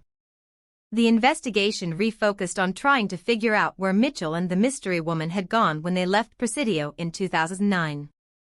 Border Patrol was contacted. Had anyone matching their descriptions crossed into Mexico around that time? The records were searched, but nothing came up. Either they'd crossed illegally at an unmonitored location, which was certainly possible in that remote region, or they'd gone somewhere else entirely. Financial forensics teams tried to find any trace of where Mitchell's money had gone. His accounts in the United States had remained dormant since his initial withdrawal in 2001. But he'd had 10 years to establish new identities, open new accounts under fake names, create an entirely new financial life. Without knowing what names he was using, they had no way to track him. The case went on. 2012 came and went. Then 2013. Then 2014. The 10-year anniversary had passed.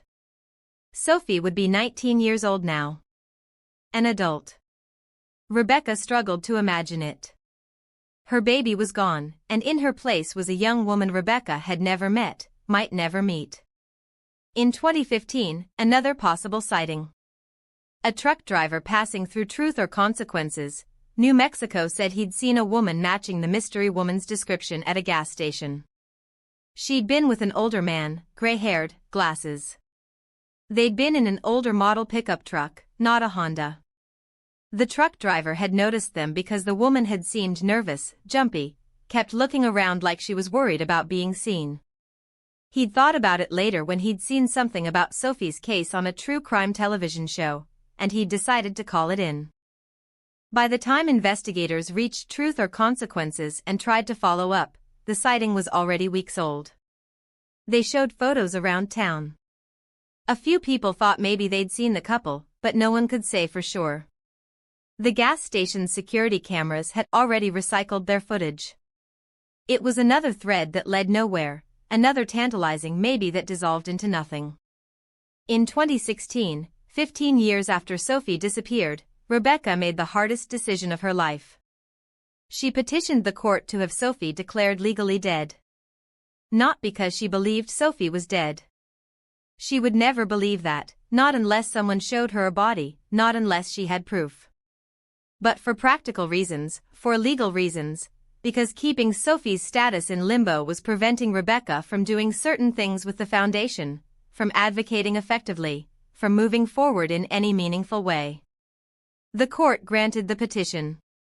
Sophie Grace Taylor was declared legally deceased as of June 14, 2016, 15 years after her disappearance. Rebecca held a memorial service, though it felt like a betrayal.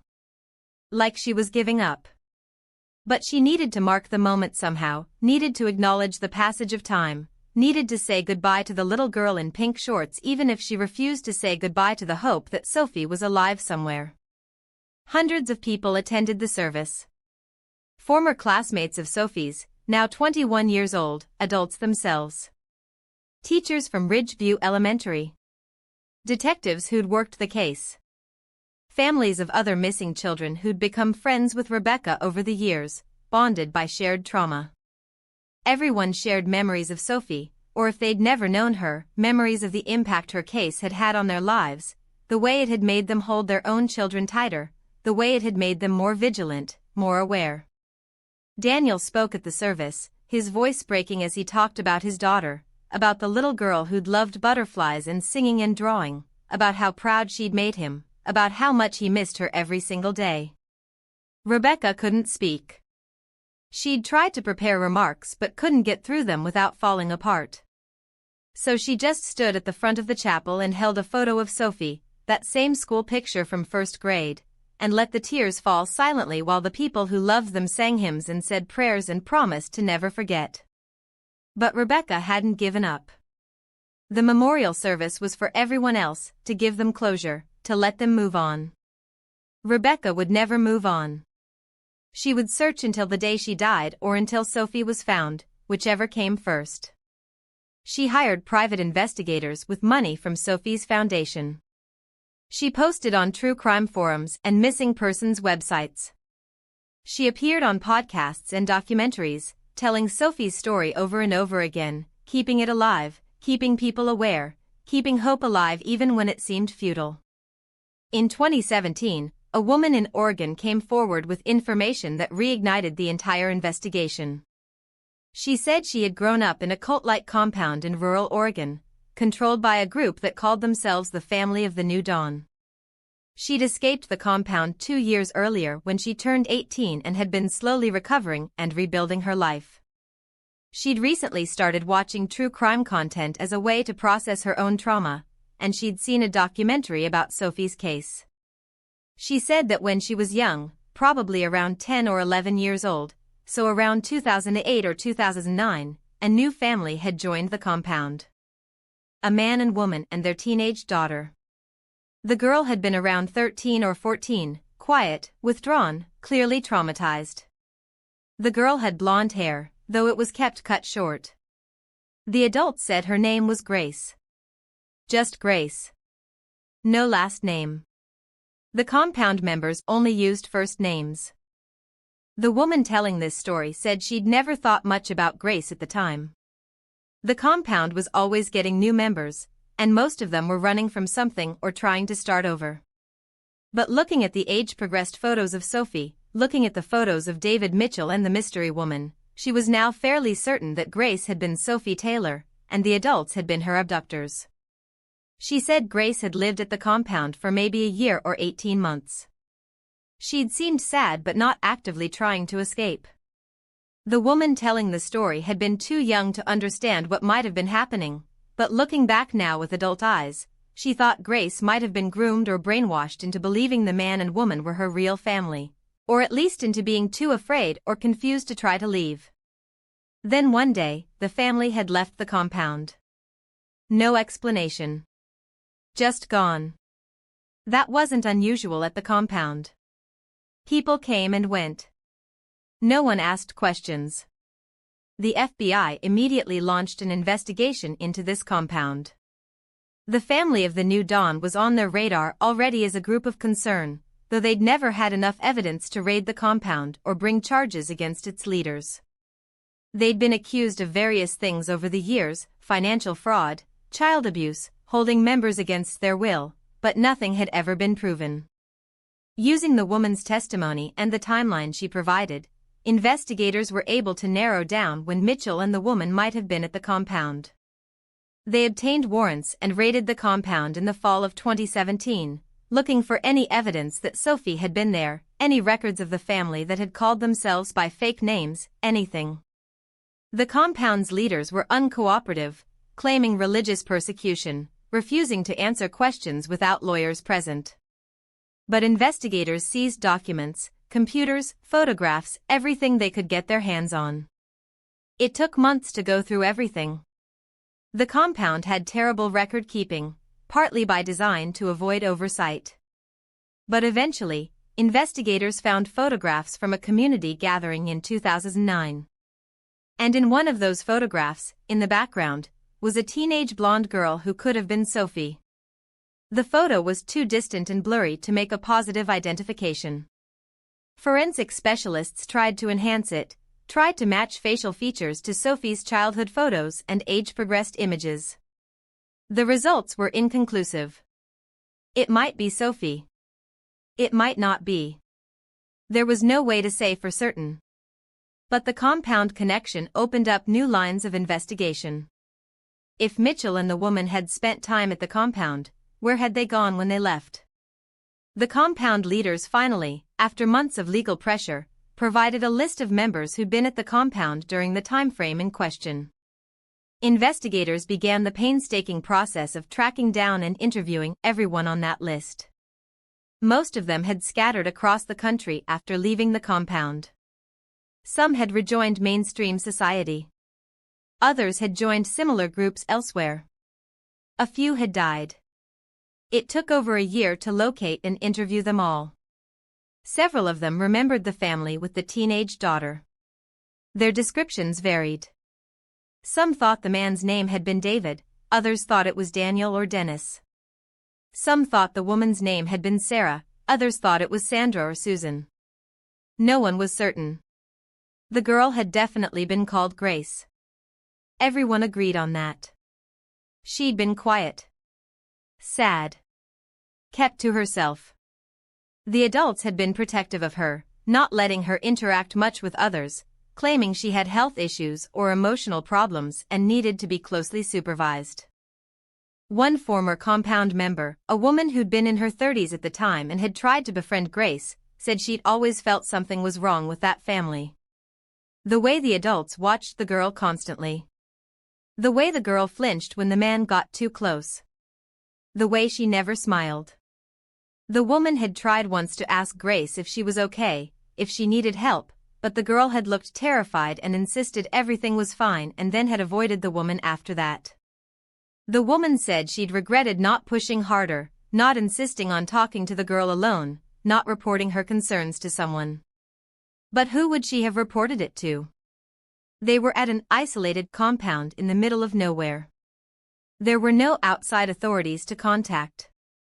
And she'd convinced herself that she was probably overreacting, that the family was just strict, that it wasn't her place to interfere. Now, hearing that Grace might have been a kidnapped child, she was racked with guilt. She gave investigators every detail she could remember, hoping it would help.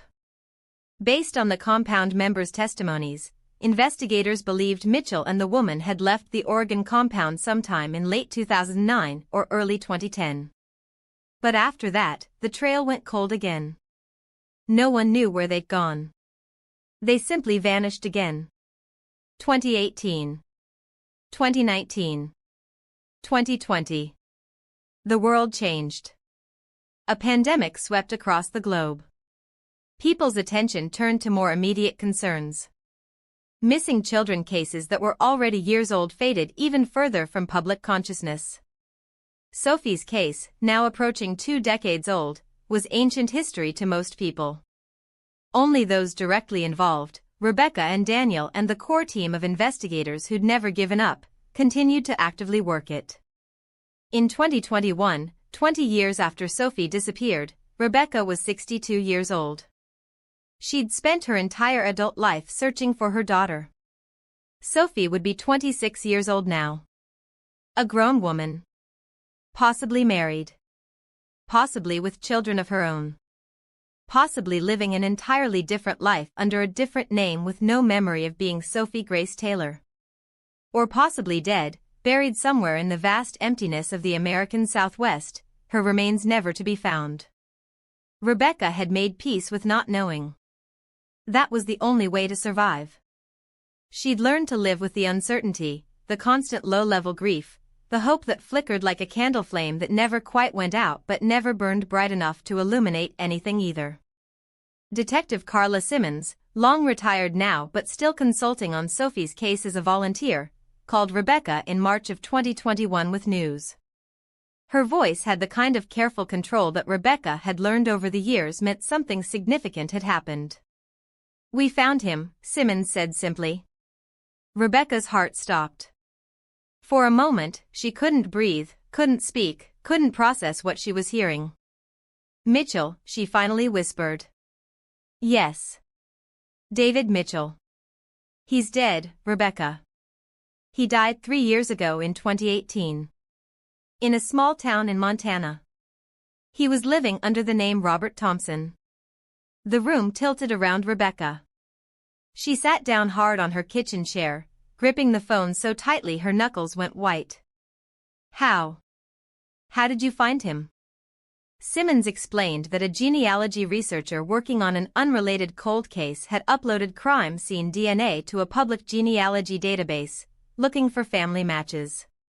The process had become a common investigative tool in recent years, solving decades-old cases through family connections.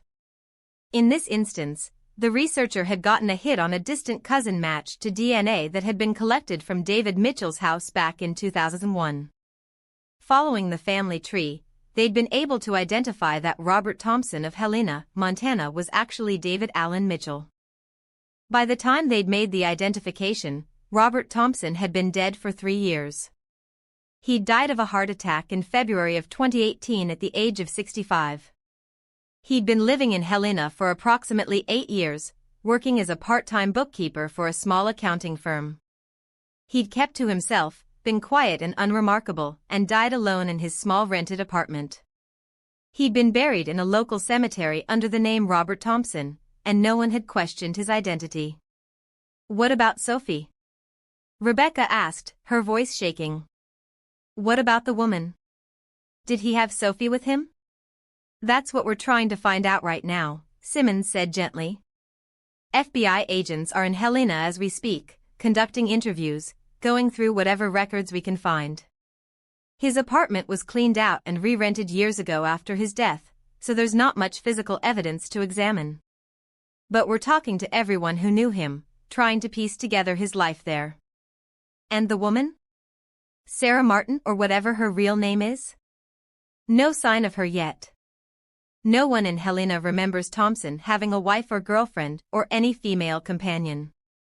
But that doesn't mean she wasn't there at some point. We're still investigating." Rebecca felt like she was floating outside her body, watching herself have this conversation from a distance. Mitchell was dead. The man who'd haunted her nightmares for 20 years was gone. She should feel something. Relief?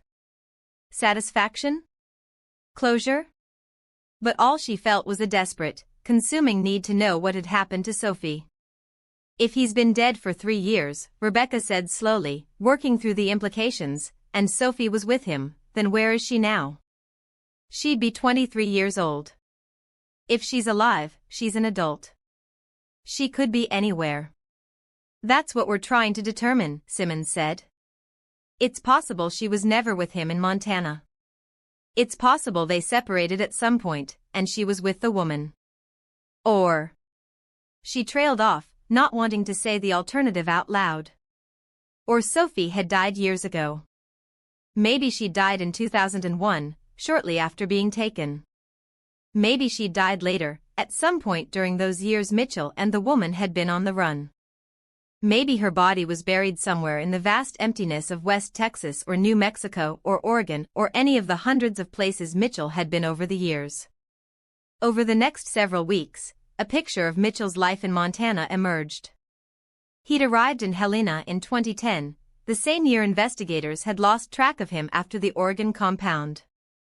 He'd rented a small apartment, gotten a job, established his Robert Thompson identity with forged documents that were good enough to pass casual inspection. He'd opened a bank account, gotten a driver's license, filed taxes, lived a completely unremarkable existence. Neighbors described him as polite but distant. He rarely socialized. He went to work, came home, occasionally went to the grocery store or the library. He had no visitors that anyone could remember. He never talked about his past or his family. He seemed like a lonely old man living out his final years in quiet solitude. The accounting firm where he'd worked part-time said he'd been reliable and competent. Good with numbers. Never caused any problems. Kept to himself during lunch breaks. They'd been sorry when he died, but they hadn't known him well enough to attend his funeral. Only the funeral home director and the pastor who performed a brief service had been present when Robert Thompson was buried. There was no mention of a wife or daughter. No photos in his apartment of a blonde girl. No indication that anyone else had ever lived with him. His bank records showed a modest income from his bookkeeping work and small regular withdrawals for living expenses. Nothing unusual. Nothing that suggested he was supporting anyone else. The Montana driver's license in the name Robert Thompson had a photo that was clearly David Mitchell, just older, grayer, thinner. The signature on his rental agreements and employment paperwork was analyzed and confirmed to be Mitchell's handwriting. But there was one detail that caught investigators' attention. In 2013, Robert Thompson had rented a storage unit at a facility on the outskirts of Helena. He'd kept that unit until his death in 2018, paying the monthly fee regularly from his bank account. After his death, when the payments stopped, the storage facility had eventually auctioned off the contents according to their standard procedures for abandoned units. The facility manager was able to tell investigators who'd bought the contents of Unit 47. It had been purchased by a local reseller who bought storage unit contents in bulk and resold items online or at flea markets. Investigators tracked down the reseller, who was able to check his records from 2018. The unit had contained mostly books, clothing, and household items. Nothing remarkable. The reseller had sold most of it within a few months. But he still had some boxes of books in his storage that he'd never gotten around to listing online. Investigators collected those boxes. Going through them was a tedious process. Hundreds of old paperback novels, textbooks, reference books, nothing that seemed significant. But tucked inside one of the books, a worn copy of a poetry anthology, was an envelope. The envelope was unsealed and contained several photographs. The photos were of a young woman, late teens or early 20s, with long blonde hair. She was photographed in various locations, some indoors, some outdoors. In some photos she was smiling. In others, her expression was serious, distant. She was beautiful, but there was something haunted in her eyes even when she smiled. On the back of one photo, in handwriting that was confirmed to be Mitchell's, was written a single word, Grace. Rebecca was shown the photographs. She stared at them for a long time, her hands shaking, tears streaming down her face. The young woman in the photos was Sophie. She was certain of it. Not the 6-year-old child Rebecca remembered, but the person that child had become. The shape of her face. The way she held herself. Something in her expression that was fundamentally familiar. Forensic specialists analyzed the photos, comparing facial features to Sophie's childhood photos and age-progressed images. The analysis came back with a high probability that the young woman in the photographs was indeed Sophie Grace Taylor. The photos appeared to have been taken over a period of several years based on the varying lengths of the young woman's hair and subtle changes in her appearance. The earliest photos looked like they'd been taken when she was around 16 or 17.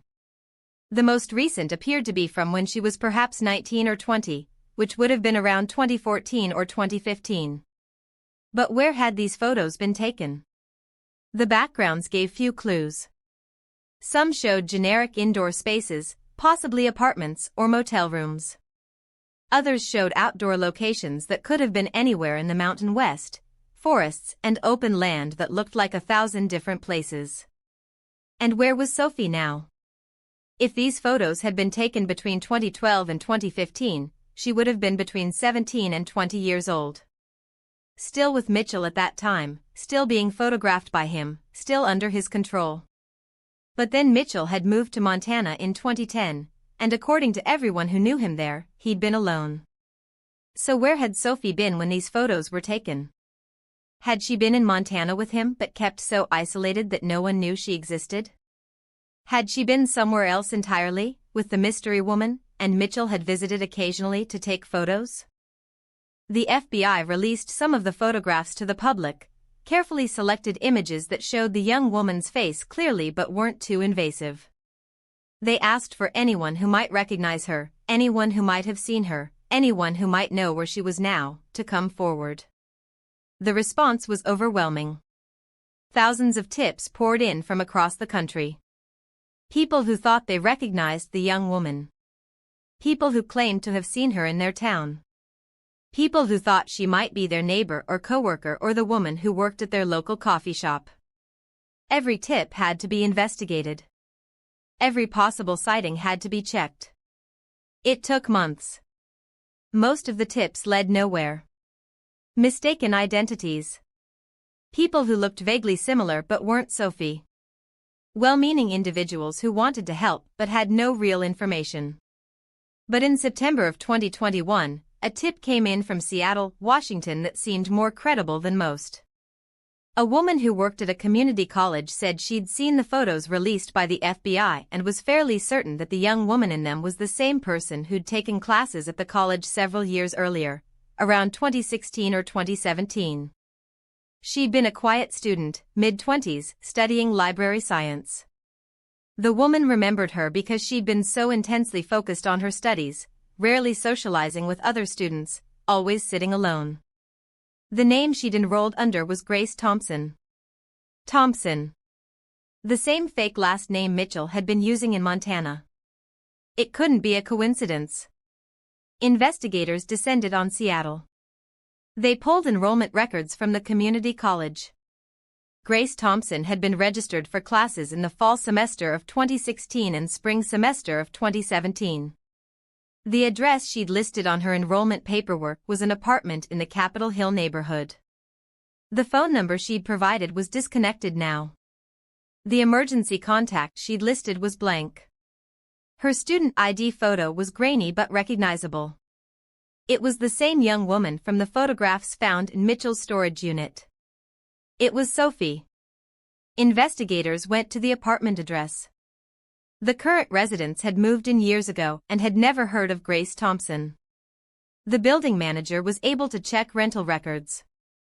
Grace Thompson had rented a studio apartment there from July of 2016 through June of 2017, a year-long lease. She'd paid her rent on time every month, never caused any problems, and had moved out when her lease expired without renewing. The building manager had no forwarding address. They interviewed Grace's former professors at the community college. Most of them barely remembered her. She'd been a good student but unremarkable, turning in assignments on time, doing well on exams, but never speaking up in class or forming relationships with classmates or instructors. One professor remembered her slightly better than the others because Grace had come to his office hours once to discuss a research paper she was writing about children's literacy. He said she'd been passionate about the subject, talking about how important it was for children to have access to books and safe spaces to read. He'd encouraged her to continue her education, to pursue a master's degree in library science or education. She'd thanked him but said she wasn't sure she could afford to continue. That was the last he'd seen of her. So Sophie, assuming Grace Thompson was Sophie, had been alive in 2016 and 2017, years after Mitchell had moved to Montana. She'd been living independently in Seattle, taking college classes, seemingly trying to build a life for herself. But Mitchell had died in early 2018 in Montana. Had Sophie known he was dying? Had she gone to him? Or had they been estranged by then? And where had she gone after leaving Seattle in 2017? Why had she left? Why hadn't she continued her education? And most importantly, where was she now, in 2021? The FBI put out another public appeal, this time specifically looking for Grace Thompson. They released her student ID photo from the community college. They explained that she was not wanted for any crime, that she was a victim, that they needed to locate her to help her and to bring closure to a case that had been open for 20 years. Please, if you are Grace Thompson, if you were once known as Sophie Grace Taylor, please contact us. Your mother is looking for you. Your father is looking for you. They have never stopped searching for you. You are not in trouble. You are loved. Please come home. The appeal ran on every major news outlet. It was shared millions of times on social media. Sophie's story, which had faded from public consciousness, suddenly roared back to life. A new generation of people who'd been children themselves when Sophie disappeared were now adults, and they shared the story with the same fervor their parents' generation had 20 years earlier. Days passed. Then weeks. No one came forward claiming to be Grace Thompson. No one contacted the FBI with information about where she might be. But tips continued to trickle in. Someone thought they'd seen a woman matching Grace's description working at a bookstore in Portland. Investigators checked. It wasn't her. Someone else reported seeing her at a library in Denver. Not her.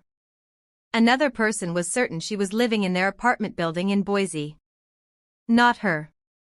It became clear that Grace Thompson, or Sophie Taylor, or whoever she was now either didn't know people were looking for her, or knew and was choosing not to come forward. In November of 2021, 5 months after Mitchell's identity and death had been confirmed, a package arrived at the FBI's Seattle field office. It had been mailed from a post office in Missoula, Montana. There was no return address. Inside was a letter and a photograph. The photograph showed Rebecca Taylor, much younger, from 20 years ago, hugging a little blonde girl. Sophie. The photo had been taken on Sophie's 5th birthday. Rebecca recognized it immediately when the FBI showed it to her. It had been in a frame in their house in Cedar Park. She'd thought it had been lost or packed away somewhere. She'd never known that Mitchell had taken it. The letter was handwritten on plain white paper. The handwriting was neat, feminine, unfamiliar. It read, "To whom it may concern, I am writing this because I know you are looking for someone. I need you to stop. I understand that you think you are helping, but you are not. The person you are looking for does not exist anymore. She died a long time ago, along with the life she was supposed to have. What replaced her is someone different. Someone who has spent 20 years learning how to survive, how to live with what happened, how to move forward. I have built a life. It is not the life I should have had, and it is not the life anyone would have chosen, but it is mine. I am asking you to please let me keep it. I know there are people who loved the child I was. I know they have suffered. I am sorry for that. I am sorry for all of it. But bringing me back, exposing who I am now, forcing me to confront everything that was taken from me, will not heal anyone. It will only break me, and I have been broken enough. Please understand that I am okay. I am safe. I am as happy as someone in my position can be. I have work that matters to me. I have a quiet life. I have peace, or something like it. That is enough. Please do not take it away. Please let me go. The little girl in the photo is gone. Let her rest. Let her mother and father remember her as she was and find whatever closure they can. Do not drag everyone back through the trauma for the sake of answers that will not satisfy anyone. Some stories do not have happy endings. Some missing pieces are better left missing. I hope you can understand and respect this. I hope you can let me disappear one final time, by choice, into a life I am choosing. That is all I want. That is all I have ever wanted. Thank you. Grace. Rebecca read the letter sitting in the FBI office in Austin, and when she finished, she set it down carefully on the desk and was silent for a long time.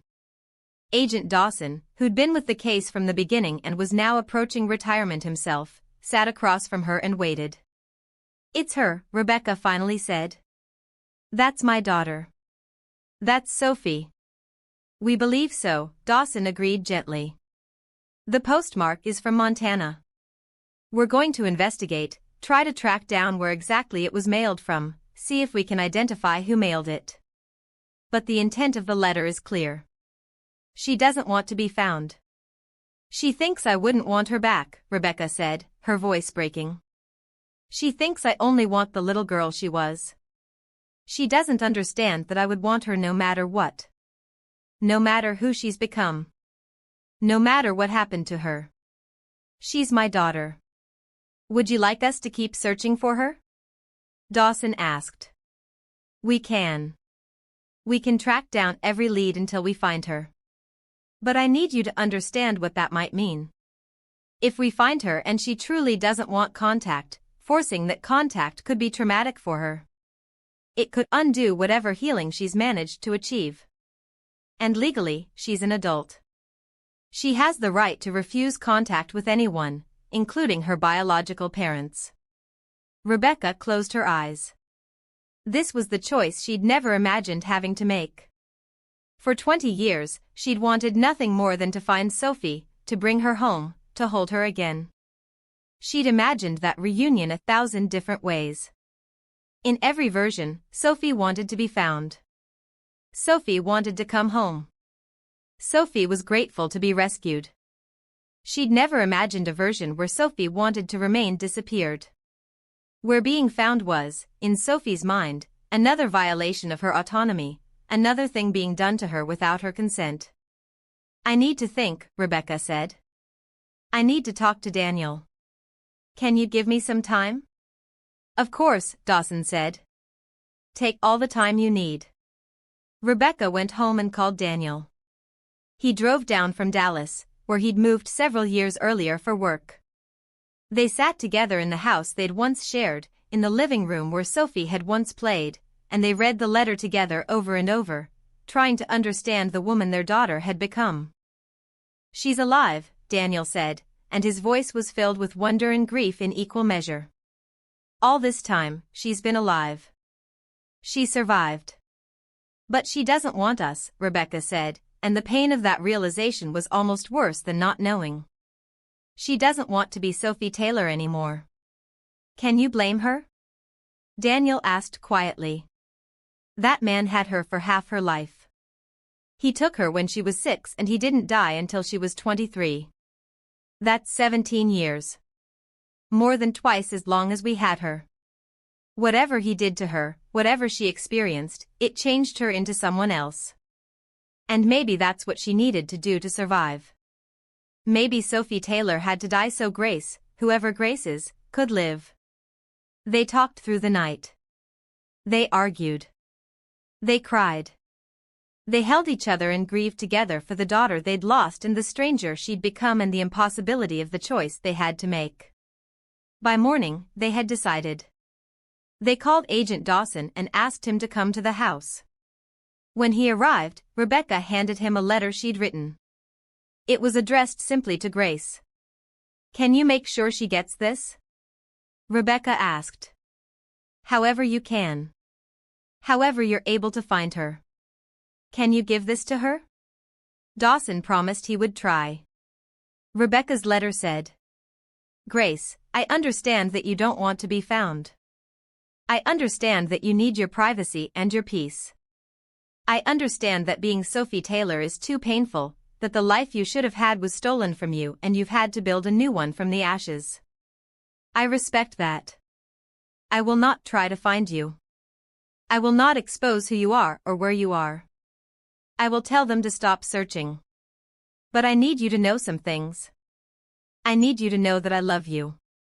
Not the 6-year-old I lost, but you, the person you are now, whoever that is. I love you for surviving. I love you for finding a way to live after everything that happened to you.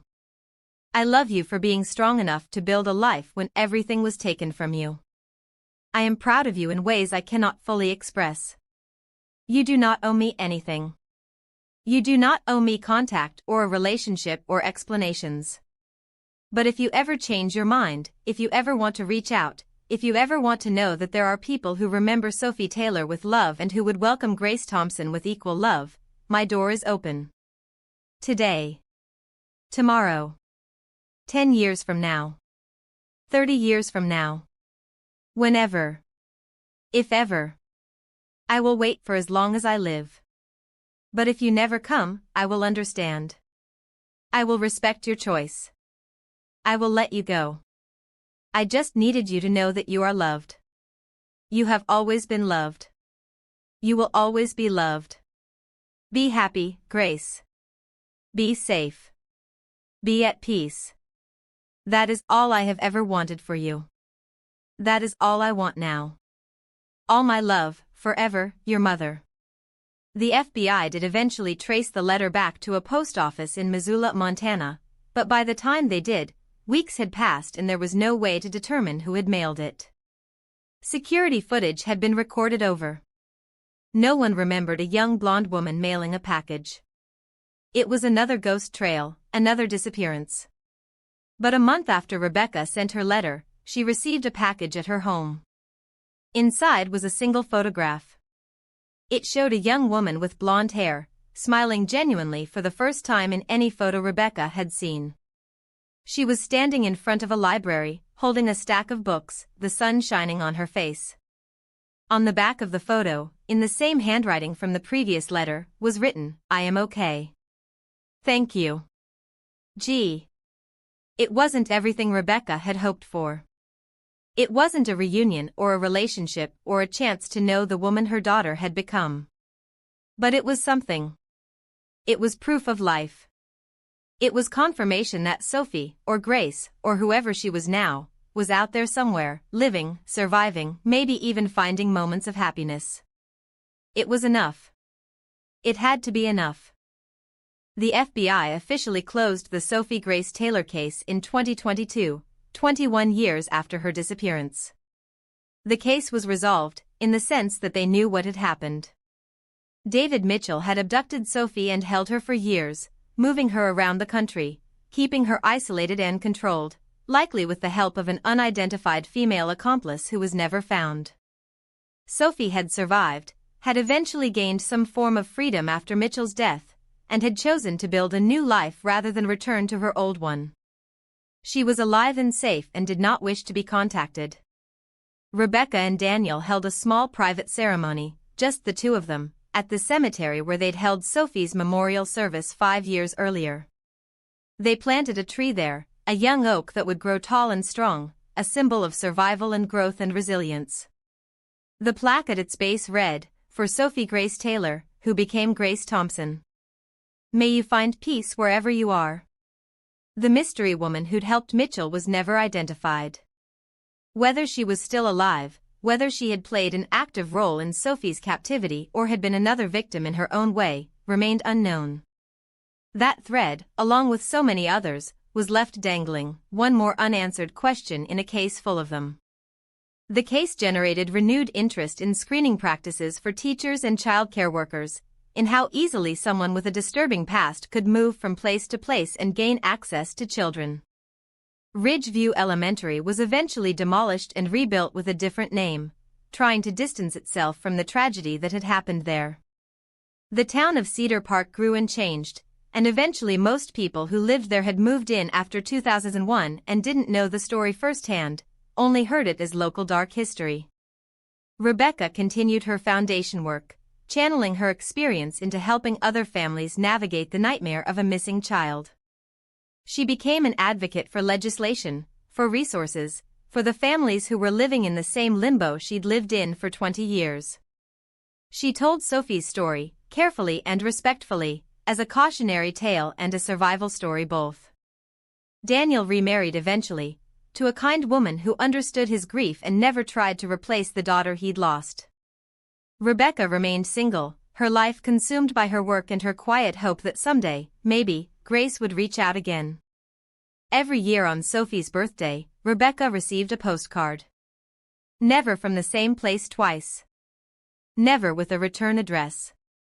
Just a postcard with a brief message. "I'm okay. Still here. Happy and safe. Thank you for understanding." Sometimes there was a photo. Grace at a beach. Grace in a forest.